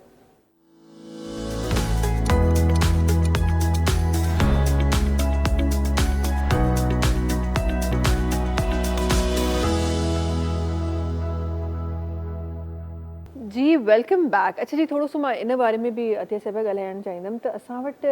फैशन ॾाढो तेज़ी सां चेंज थींदो आहे। मतिलबु अगरि अॼु का शइ फैशन में आहे त उन खां पोइ वरी तव्हां हिकु ॿियो मार्केट जो तव्हां सर्वे कंदो त उहो तमामु फैशन जेको आहे उहो ओल्ड फैशन थी वियो हूंदो आहे। वरी उन ई जॻह ते असांखे इहो बि नज़र ईंदो आहे त जेको फैशन कंहिं ज़माने में को 15-20 साल पहिरीं हो, अॼु उहो ट्रेंड में वापसि अची वियो आहे। त पंहिंजे पाण खे फैशन जे हिसाब सां अपडेट रखण जे लाइ कहिड़ा बि तौर तरीक़ा आहिनि जेके अपनाया वेंदा आहिनि? हिकु मज़े जी ॻाल्हि इहा हुई त जॾहिं कमु शुरू कयो त ज़ाहिरा मॉडलिंग थी थिए पई, को फेमस माण्हू कपिड़ा थो पाए त उहा सेल वधीक थी वेंदी। त हाणे इहो ट्रेंड अची वियो आहे, इहो हैरत अंगेज़ हिकिड़ो ट्रेंड अची वियो आहे त जेकॾहिं ड्रेसिस असां ठाहियूं था पिया, का मोस्ट फेमस एक्ट्रेस पाए थी या मॉडल थी पाए त उहो बि मतिलबु एॾो त हुननि खे हर सीन हिकिड़ो चेंज खपे दुनिया जो, त न हाणे उहो ड्रेस न खपे, बिल्कुलु उहो खपे। या वरी मूंखां जेके ड्रेसिस ठाराईंदियूं आहिनि त चयो तव्हां डिस्प्ले न कजो प्लीज़, तव्हां हे न कजो जेसि ताईं असां न पायूं। मतिलबु एॾी मूंखे सम्झ में नथो अचे त इहो माण्हुनि में एॾी छो पइजी वई आहे जो तव्हां हिकिड़ी सुठी ड्रेस थी थिए, प्यारी ड्रेस थी थिए, केरु पाए थो केरु नथो पाए, तव्हां सिर्फ़ु उहो ॾिसो न त तव्हां जॾहिं पायो था त बसि उहा उन में थिए थी पई। त इहा ॾाढी ख़तरनाक हिकिड़ी शइ अची वई आहे, छो जो पहिरीं ॿियो केरु न पाए।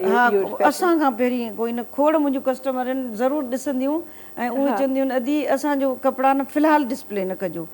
मां चवां इहो त पोइ मुंहिंजी बिज़नेस खे नुक़सानु थी वेंदो, छो जो हिकिड़ी शइ जेकॾहिं तमामु सुठी ठाहिजे थी, उन खे घणनि पीसनि में जेकॾहिं ठाहिजे थो त पोइ त तव्हां वञी सभ खां पहिरियां कंहिं ब्रांड ते कयो, छो जो जेकॾहिं कंहिं ब्रांड ते असां वञूं था, तव्हां अवल पहुचो था उहा ड्रेस पाए ऐं उहा पुराणी ॿिया करे छॾियो, असां उहा घर वञी रखूं था, चऊं था कंहिं मौक़े ते पाईंदासीं, त पोइ या वरी इतफ़ाक़ अहिड़ो थो थिए जो कंहिं वॾी महफ़िल में तव्हां जमा थियो त जेके बि फेमस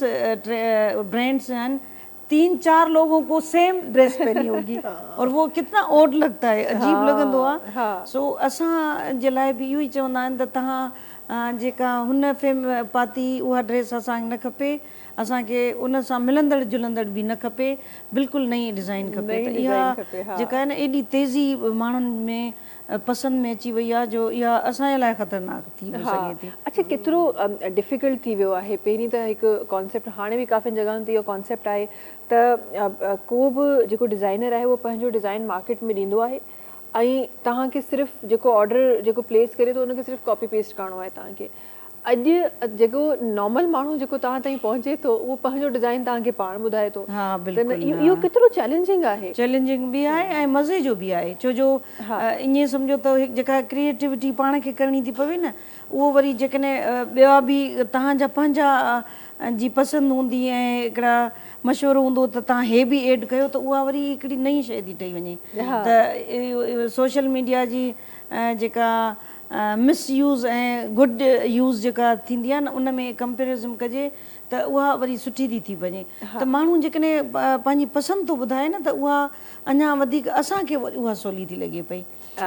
बजाए उनजे त तव्हां जेको तव्हांजी ड्रेसूं हे माण्हुनि पातियूं आहिनि, असांखे सफ़ा ओढ़ियूं न खपनि, असांखे सफ़ा नई शइ खपे। ऐं उन में हिकिड़ो कंफर्ट लेवल बि हूंदो आहे, ठीकु आहे अगरि सुठी न बि थींदी अचे, पर स्पेशली तव्हांजी एज वारियूं जेके छोकिरियूं आहिनि उहे ॾाढियूं तंग कंदियूं आहिनि। ये बड़ी ज़बरदस्त इन्होंने बात की है। हाँ, इसमें थोड़ा सा डीपर कंज्यूमर साइकोलॉजी बताना चाहूँगी इसमें। हाँ। कि एक जो तबका होता है ना वो ट्रेंड सेटर होता है, जिसको चाहिए होता है कि मैं पहली दफ़ा पहनूं, मुझे देख के लोग फॉलो करें। और एक ट्रेंड फॉलोअर होता है, वो कहते हैं उसने जो पहना था मुझे वैसे ही चाहिए, वैसे ही तो वो दो तरह की साइकोलॉजी वो चीज़ कम होती जा रही है। अब वो होती है कि बस जो मैं पहनूं ना, बस वो पहला और आखिरी में ही पहनूं। बिल्कुल, आपके पास में ट्रेंड सेटर्स ज़्यादा आते हैं। हाँ, और जब आप फैशन की बात करते हैं तो तव्हां खे हाणे त मूंखे लॻे थो हाणे उहो टाइम न पेई चवंदा आहिनि त जी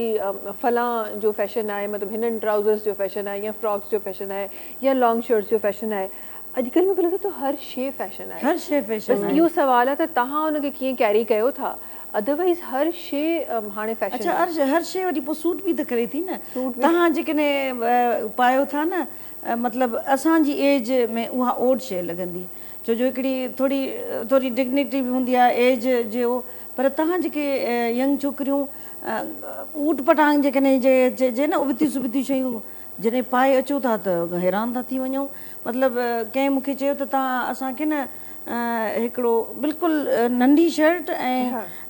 वॾो प्लाज़ो ठाहे ॾियो। मां चयमि अजीब लॻंदो, असांजो अञा घटि में घटि इस्लामी मुल्क आहे, तव्हां थोरो स्लीवलेस बि हुजे ऐं नंढड़ी शर्ट बि हुजे। जॾहिं सच में उहे पाए आई तयारु थी त मां पाण हैरान थी वियमि त हे मुंहिंजी ड्रेस आहे, वधीक ख़ूबसूरत थी वई। ऐं तव्हांजो असांजो थोरो विच में डिस्टेंस अची वियो, कुझु मतिलबु पहुच परे थी वई। न त मां वेस्टर्न स्टाइल में जेके ड्रेसिस ठाहियूं उहे वधीक पसंदि कयूं, छो जो उन में कल्चर जेकॾहिं टच थो अचे न त पोइ उहा शइ ईअं नथो लॻे त वेस्टर्न आहे, उहा ईअं थो लॻे त उहा असांजी पंहिंजी आहे ऐं ॿिए कंहिं माण्हुनि अडॉप्ट कई आहे, असल में असांजी आहे उहा, असल में असांजी आहे। अच्छा, मूंखे लॻे थो तव्हांजे कामयाबी बि इहा हूंदी आहे त तव्हां हर माण्हू ताईं उहा शइ पहुचाए सघो, पोइ कंहिं बि शेप में हुजे, कंहिं बि रंग रूप में हुजे,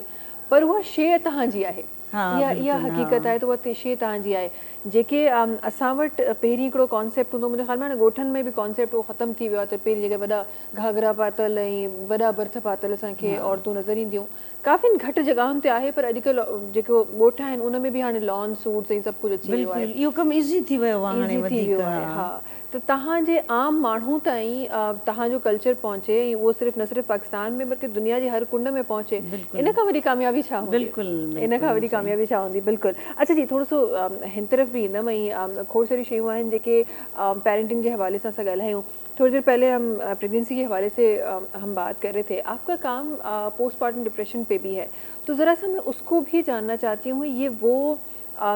वो जगह है, वो टाइम पीरियड है जो बहुत ही निगलेक्टेड है। हम इसके बारे में बिल्कुल सीरियस नहीं लेते। हालांकि जब आप मेडिकल को पढ़ते हैं और जब आपको पता चलता है तो ये इतने सेंसिटिव फेज़ होता है कि काफ़ी जगहों पे ये भी देखा गया कि जो औरतें होती हैं या जो लड़कियां होती हैं स्पेसिफिकली यंग मैरिजेस में, वो टुवर्ड्स सुसाइड भी चली जाती हैं इस डिप्रेशन की वजह से। तो ज़रा सा इसको मैं जानना चाहती हूँ आपके अल्फाजों में और अपने व्यूवर्स तक ये बातें पहुँचाना चाहती हूँ कि ये कितना इम्पॉर्टेंट फेज़ होता है। जी बिल्कुल, बहुत आप इतने मैंने कहा मैं बिल्कुल पिन पॉइंट ज़बरदस्त सवाल पूछ रही हैं कि जो कि लोगों को इस वक्त सुनने की ज़रूरत है। देखिए, बच्चा आने के बाद तो एक अलग बात है, उससे पहले कितनी चेंजेस औरत के अंदर गुजर रही होती हैं। ये पूरा एक हार्मोनल चेंजेस का पीरियड होता है, इसके अंदर सारे हार्मोन्स चेंज हो जाते हैं, आपकी पूरी जो अंदर से सिस्टम है वो पूरा चेंज हो जाता है, तो वो रेडी होता है बच्चे को नरिश करने के लिए, उसको डिलीवर करने के लिए। तो ये जो चेंजेस आते हैं इसमें ऐसा नहीं है कि लोगों को पता नहीं है। देखिए, हर माँ इससे गुजरी होती है, सास माँ या घर के जितने लोग होते हैं वो इस चीज़ से गुजरे होते हैं, उनको पता होता है, लेकिन वो डिनायल में होते हैं क्योंकि उनको कभी केयर नहीं मिली होती उस चीज़ के लिए, इसलिए वो देने के लिए भी तैयार नहीं होते। तो ये चीज़, ये एक बहुत बड़ा ऐसा एरिया है जिसकी अवेयरनेस हमें रेज करने की ज़रूरत है कि बेबी ब्लूज से लेके कि थोड़ी बहुत ऐसी चीज़ के, क्योंकि आपकी नींद डिस्टर्ब हो रही है, आपका लाइफस्टाइल चेंज हो गया, जाहिर है आपका पूरा एक वो जितने भी आप खुश थे, एक्साइटेड थे बेबी के आने के, लेकिन बेबी के आने के बाद एक शॉक लग गया कि लाइफ बिल्कुल चेंज हो गई, बॉडी आपकी चेंज हो जाती है, फिजिक चेंज हो जाती है, बहुत सारी ऐसी जिम्मेदारियाँ बढ़ जाती हैं। तो वो एक ओवरवेल्म जो कि बेबी ब्लूज से शुरू हो और उसके बाद फिर वो माइल्ड एंजाइटी या डिप्रेशन या साइकोसिस तक जा सकता है कि बिल्कुल माँ बच्चे से उसको नफरत होने लगे उस वक्त, या वो खुद को सेल्फ हार्म करने की ऐसी उसको ख्यालात आने लगे कि मैं सुसाइड कर लूँ, या उसको अक्सर ऐसा होता है जब साइकोसिस की सिचुएशन होती है बच्चे को वहाँ से हटा लिया जाता है माँ के साथ, उसको उस टाइम पे नहीं छोड़ा जाता। तो ये जो सारी चीज़ें हैं ये हमें समझने की ज़रूरत है कि माँ वो इंटरनली जिस चीज़ से गुजर रही है वो हमें नज़र नहीं आ रही। हाँ। तो हमें उसको वो सपोर्ट देनी है, चाहे वो हस्बैंड हो, चाहे वो अगर इन लॉज के साथ रहती है या अपने पेरेंट्स हैं जिसके साथ भी, उनको वो सपोर्ट देनी है। She needs that support to settle down, उसके हार्मोन्स को सेटल डाउन होने दें, वो आहिस्ता आहिस्ता उस चीज़ की तरफ आ जाएगी। तो आई थिंक डॉक्टर से भी इस चीज़ को बात करने की ज़रूरत है। ज़ाहिर है हर कोई किसी न किसी डॉक्टर से कनेक्टेड होता है। आप पीपीडी की एटलीस्ट डॉक्टर्स को तो इन्फॉर्मेशन है, they can guide U, nurse can guide U. और इस तरह जो पढ़ने की बात कि गूगल और यूट्यूब पे करने की ज़रूरत है, वो इन चीज़ों की वीडियोस देखने की ज़रूरत है। आप थोड़ा सा इसको देख लेंगे तो नॉन जजमेंटल आपका एक स्टांस हो जाएगा कि हर इंसान इस चीज़ से गुजरता है, मैं इसको थोड़ी सी सपोर्ट और थोड़ा सा एक ऐसा एनवायरनमेंट दे दूँ, थोड़ा स्पेस दे दूँ ताकि वो इस चीज़ से अच्छी तरह से निकल सके। अच्छा, जिस तरह आप बड़ी खूबसूरती से इस बात को समझ रही हैं और लोगों तक पहुंचा रही हैं, आपको क्या लगता है कि हमारे पास बीइंग पाकिस्तानी, अगर आप इस चीज़ को देखें तो पाकिस्तानी वुमेन्स के पास कितनी ज़्यादा अपॉर्चुनिटी है इस केयर को अवेल करने की? अच्छा देखिए, मैं कहती हूँ कि ये तो एक हमारा कल्चरल इशू है। कल्चरल इशू ऐसे है कि ये कलेक्टिव कॉन्शियस है, क्योंकि नहीं मिला तो हमें देना भी नहीं आ रहा आगे। हाँ। तो जैसे मैं अभी कॉन्शियस पेरेंटिंग की बात कर रही थी, उसी तरह हम सबको एक ना कॉन्शियस ह्यूमन बीइंग बनना है कि अगर मुझे एक चीज़ नहीं मिली थी अपने किसी बड़े से या अपने इन्वायरमेंट में से, वो सपोर्ट मुझे नहीं मिली थी, तो अब मुझे ये सोचना है कि क्या मैं वैसे ही अपनी जो लिमिटिंग बिलीफ्स है उसको ही आगे फॉरवर्ड कर दूँ? क्या वैसे ही मैं अगर मैं किसी को बुरा समझती थी या किसी से मुझे शिकायत थी कि मुझे ये चीज़ नहीं मिली, तो अपने आप को एजुकेट करना, जो जिन चीज़ों पे स्टिग्मा या टैबू है उसको एक दफ़ा दोबारा एक्सप्लोर करना कि ये क्यों है स्टिग्मा, क्या ये वाकई बुरी चीज़ थी या इसको ऐसा समझा जा रहा था या मैं कुछ और सोचना चाहूँगी। तो यहाँ पे हमें थोड़ा सा अपने पर्सनल एलिमेंट को उसमें डालने की ज़रूरत है कि हाँ, जैसे यहाँ पे एक टॉपिक पे बात हो रही है तो जितने सुनने वाले होंगे वो एक दफ़ा अपने को आपको क्वेश्चन करेंगे कि हम भी इस चीज़ को गलत समझते थे, तो क्या इसमें कुछ और पहलू भी है जिसको देखा जा सकता है, और क्या हमें अपने ख्यालात को इसके बारे में चेंज करने की ज़रूरत है। तो वहाँ पे ऐसा होता है कि हो सकता है 100% ना हो, आप समझें कि 50% सही था लेकिन 50% अब चेंज करने की ज़रूरत है। क्या पता आप समझें कि ये तो 100% ही गलत था और मैं हमेशा से गलत समझता आ रहा था इस चीज़ को, तो मुझे अब इसको चेंज कर, चाहे हस्बैंड हो, चाहे मदर इन लॉ हो, चाहे इवन आप देखें जो आमतौर पे जो मदर इन लॉज होती हैं, हम देखते हैं उनको एक विलन के तौर पे देख रहे होते हैं, लेकिन उन्हीं मदर इन लॉ के बारे में अगर आप उनकी फैमिली से पूछें तो वो बोले इनसे अच्छा कोई इंसान नहीं दुनिया में। बिल्कुल। तो वो she is a good human being, लेकिन क्योंकि उनका अपना एक्सपीरियंस अपनी मदर इन लॉ के साथ अच्छा नहीं रहा था, तो she became a rather strict mother in law, और उन्होंने जो अपनी मदर इन लॉ की कैपेसिटी में चीज़ें फॉरवर्ड की वो अच्छी नहीं थी, लेकिन वो अपनी फैमिली में as a social worker, as a community developer, as a mother वो बहुत ज़बरदस्त है। तो वो एज अ ह्यूमन बीइंग बुरी नहीं है, उनकी एक लिमिटिंग बिलीफ है जो उनकी मेंटल ब्लॉक है, उसको हमें निकालने की जरूरत है। बिल्कुल। और ये वो छोटा सा ब्लॉक है, हम कभी कभी चीज़ों को इतना कॉम्प्लिकेटेड कर देते हैं कि अच्छा, ये भी कल्चरल बैरियर कहा जाए इसको या कुछ और, कि ये भी एक बैरियर आ जाता है कि जहाँ हम देखते हैं मदर इन लॉ या आपकी सिस्टर इन लॉ होती है, आप जब भी उनको देखते हैं तो आपको वो जब ब्लॉक या वो ऐसा कोई चीज़ आपको नज़र आती है तो वहाँ आप डिस्टेंस क्रिएट करना शुरू कर देते हैं, बजाय इसके कि आप उसको सॉल्व करें, आप प्रॉब्लम से भागना शुरू करते हैं। तो ये जो एक गैप आ जाता है, एक लूप आ जाता है ना रिलेशंस में, मुझे लगता है ये भी बड़ा ख़तरनाक है कि बजाय इसको कि हम सॉल्व कर रहे हैं, हम दूर भाग रहे हैं उन रिलेशन से, और उसका नतीजा आज हमें हर कॉर्नर में एक छोटा अपार्टमेंट नज़र आ रहा होता है। तो ये चीज़ें हैं छोटी छोटी जिन पे हमें काम करने की ज़रूरत है। गरुगर जी, प्रोग्राम जो टाइम भी ॾाढो तेज़ी सां अॻियां वधी रहियो आहे। हिकु ॻाल्हि जेका अतीअ साहिबा मां तव्हांजे लफ़्ज़नि में शामिलु करणु चाहियां थी, असां वटि हिकु वॾो इशू जेको ईंदो आहे जॾहिं बि तव्हां डिज़ाइनिंग जी ॻाल्हि कंदा आहियो या फैशन जी ॻाल्हि कंदा आहियो, त सभिनी खां पहिरियों जेको स्टेप हूंदो आहे उहो मटीरियल जो हूंदो आहे। अॼुकल्ह जेको दौर आहे उन में मूंखे लॻे थो को बि मटीरियल अहिड़ो न आहे जेको तव्हांखे उहो ब्रीथिंग इफेक्ट ॾेई सघे, जंहिं गर्मी एतिरी घणी आहे ऐं उन ते तव्हां को कमु करे सघो। तव्हांजे हिसाब सां कहिड़ा बि मटीरियल्स आहिनि जेके असांजे वेदर खे बि, हर वेदर खे बि सूट कनि, ऐं उन खां पोइ ज़ाहिर जॾहिं तव्हां कल्चरल शयुनि जी ॻाल्हि कंदा आहियो ऐं सुठियुनि शयुनि जी ॻाल्हि कंदा आहियो त उहे थोरो सो एक्सपेंसिव बि थी वेंदियूं आहिनि, त उन्हनि खे पाण सां गॾु रखियो बि वञे ताकी लाइफ टाइम उहो मटीरियल बि सही हुजे। कहिड़ा मटीरियल घणा आहिनि जंहिं ते हींअर कमु थी रहियो आहे? वेदर जे हिसाब सां जेकॾहिं ॾिठो वञे त 12 महीननि में हाणे 9 महीना तक़रीबन गर्मी थी थिए पई, ऐं उनखां पोइ हाणे वरी उहो ई ॻाल्हि थी चवां त ओवरऑल ॾिसजे त इहा ग़लति ॻाल्हि आहे, पर जेकॾहिं असां एज़ अ कमु करण वारा आहियूं त असांखे हाणे वरी मोस्टली जेको आहे न, असांखे सॉफ्ट लाइट जेको कपिड़ो गर्मियुनि जे हिसाब सां कॉटन लॉन इन टाइप जी, या वरी प्योर कपिड़ो थो खणणो पवे। मटीरियल खे सभ खां पहिरियां जेका आहे न फैब्रिक खे मां सभ खां पहिरियां अवलियत ॾींदी आहियां। सभ खां बेस्ट जेका शइ आहे न मटीरियल खणिजे। तव्हां केॾो बि क़ीमती कमु करायो, मटीरियल जेको न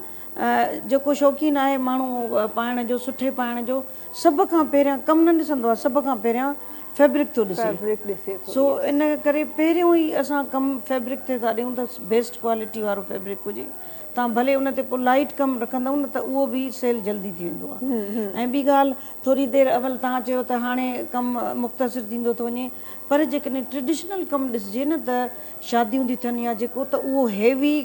कम जो बि हिकिड़ो अलॻि आहे। हैवी त पोइ तमामु असांखे हैवी थो ठाहिणो पवे, ऐं मोस्टली वरी पोइ लाइट थो करिणो पवे, छो जो छोकिरियूं तमामु मुख़्तसिर ख़ूबसूरत पर मुख़्तसिर कमु थियूं ॾिसनि। इन करे जेको फैब्रिक आहे या जेको मटीरियल आहे उन खां सभ खां अवल उहो बेस्ट हुजे। कम खे सेकेंड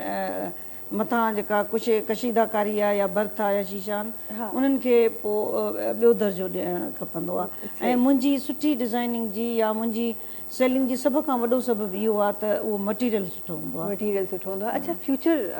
छा था ॾिसो अतिया साहिबा? हींअर ताईं माशाल्लाह ॾाढो ख़ूबसूरती सां तव्हां कमु कंदे आया आहियो, ऐं जेको चेंज तव्हां आंदो आहे उहो ॾाढो ख़ूबसूरत चेंज आहे जेको माण्हुनि एक्सेप्ट बि कयो आहे। फ्यूचर किथे था ॾिसो इन चेंज जो? तमामु सुठो आहे। इन मसइले में इहो सुठो आहे त जेको माण्हू तमामु हाई फाई क़ीमतूं ॾिसंदो ड्रेस खे, अवल इहा सोच हूंदी त जेका तमामु महांगी ड्रेस आहे उहा सुठी ड्रेस आहे। हाणे उहा इहा सोच अची वई आहे त न जेको कॉस्ट तमामु घटि हुजे पर सुठी ड्रेस हुजे, छो जो उहा माण्हुनि जी सोच थोरी मिडिल क्लास में, छो जो असां मोस्टली मिडिल क्लास माण्हू वधीक था इहो कनि, हाई ऐं अपर क्लास जा माण्हू त वरी अञा उन्हनि जी डिमांड बि हूंदी आहे। पर इहो थोरो मूंखे लॻे थो पियो त माण्हुनि जी सोच इहा अची वई आहे त घटि क़ीमत वारो ऐं सुठो पाइजे। त इहो फ्यूचर में माण्हू इहो ई चवंदा त तव्हां हाणे कॉस्ट ऐं कपिड़े खे अहिड़ो रखो जो हर माण्हूअ जी पहुच ताईं हुजे। छो जो शौक़ीन जेके माण्हू अचनि था, जेके पैसा भरे सघनि था, उहे हैवी ड्रेसिस ते बि कनि था ऐं लाइट ते बि कनि था। पर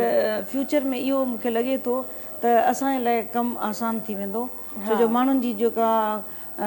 पॉज़िटिविटी आहे न उहा इन में ईंदी त सुठो ऐं घटि क़ीमत वारो कपिड़ो पाइजे। अच्छा, हूअं बि अगरि तव्हां मार्केट में बि ॾिसो त हर ब्रांड वटि हाणे कैटेगरी आहे। अगरि तव्हांखे सस्ता कपिड़ा खपनि त असां वटि उहा क्वालिटी बि आहे, तव्हांखे सुठा कपिड़ा खपनि त उहे बि क्वालिटी आहे। वरी हिकु ॿियो ट्रेंड बि स्टार्ट थियो आहे त उहे ब्रांड्स जेके मशहूरु ई कपिड़नि जे नाले सां हुआ, हाणे तव्हांखे उते जूता बि मिलंदा, त पर्स बि मिलंदो, त उते हर शइ बि मिलंदी। इहो बि हिकु नयो ट्रेंड आहे जेको असांखे नज़र अची रहियो आहे। इहो ॻोठनि मां बि ट्रेंड इहो आयो आहे त तव्हां ॾिसो जेकॾहिं कल्चर में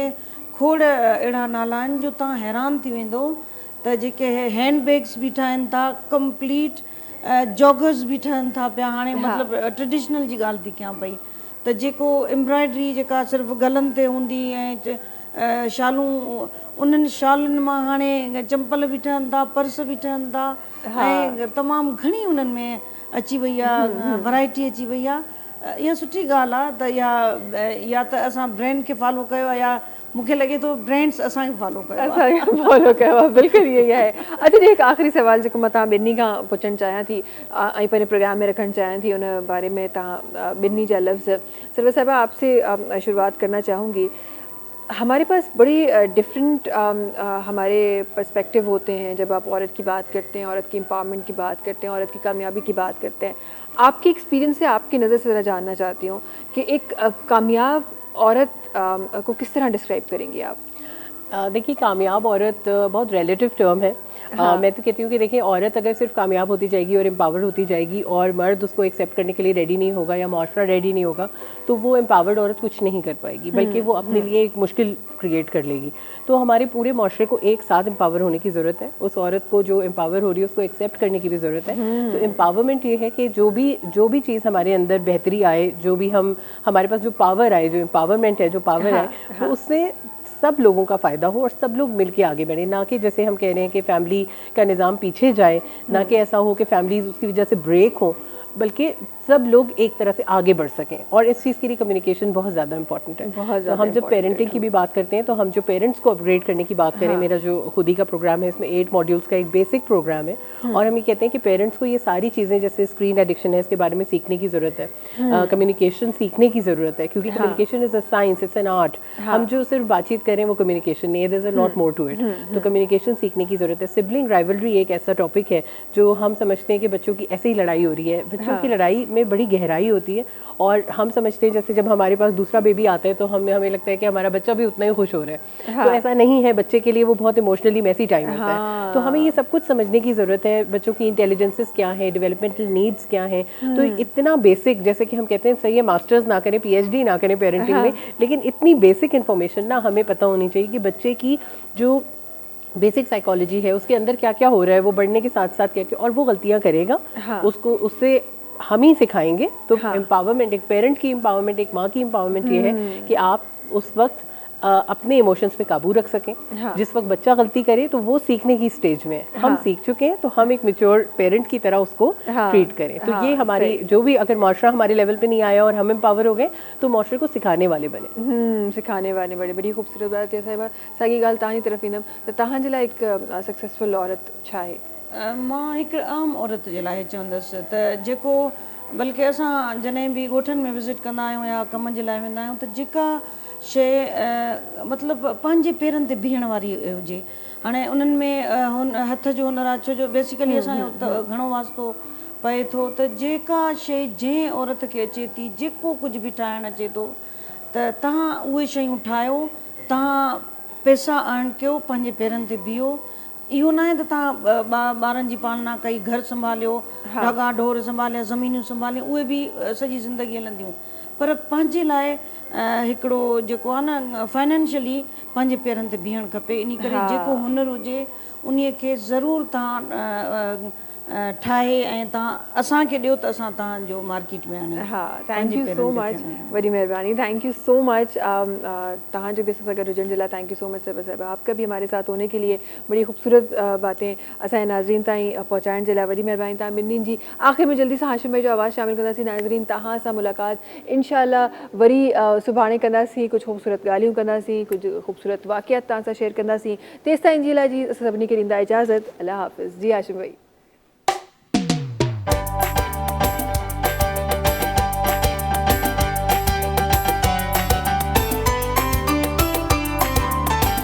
तुम्हें कैसे बता दूं तुम मेरी मंजिल हो, मेरी मंजिल हो,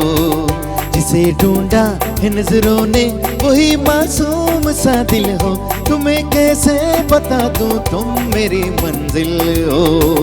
मेरी मंजिल हो।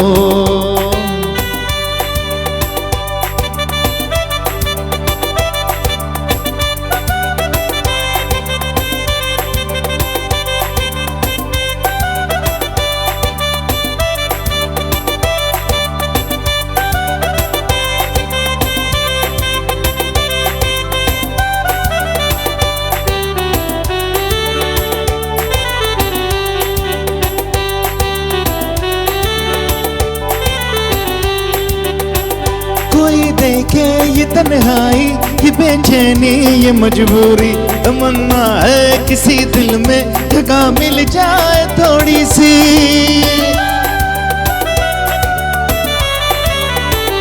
कोई देखे ये तन्हाई, ये बेचैनी, ये मजबूरी, तमन्ना है किसी दिल में जगह मिल जाए थोड़ी सी। मिले वो दिल मुझे जो प्यार के काबिल हो, वो जो काबिल हो, जिसे ढूंढा नजरों ने वही मासूम सा दिल हो। तुम्हें कैसे बता दूं तुम मेरी मंजिल हो, मेरी मंजिल हो।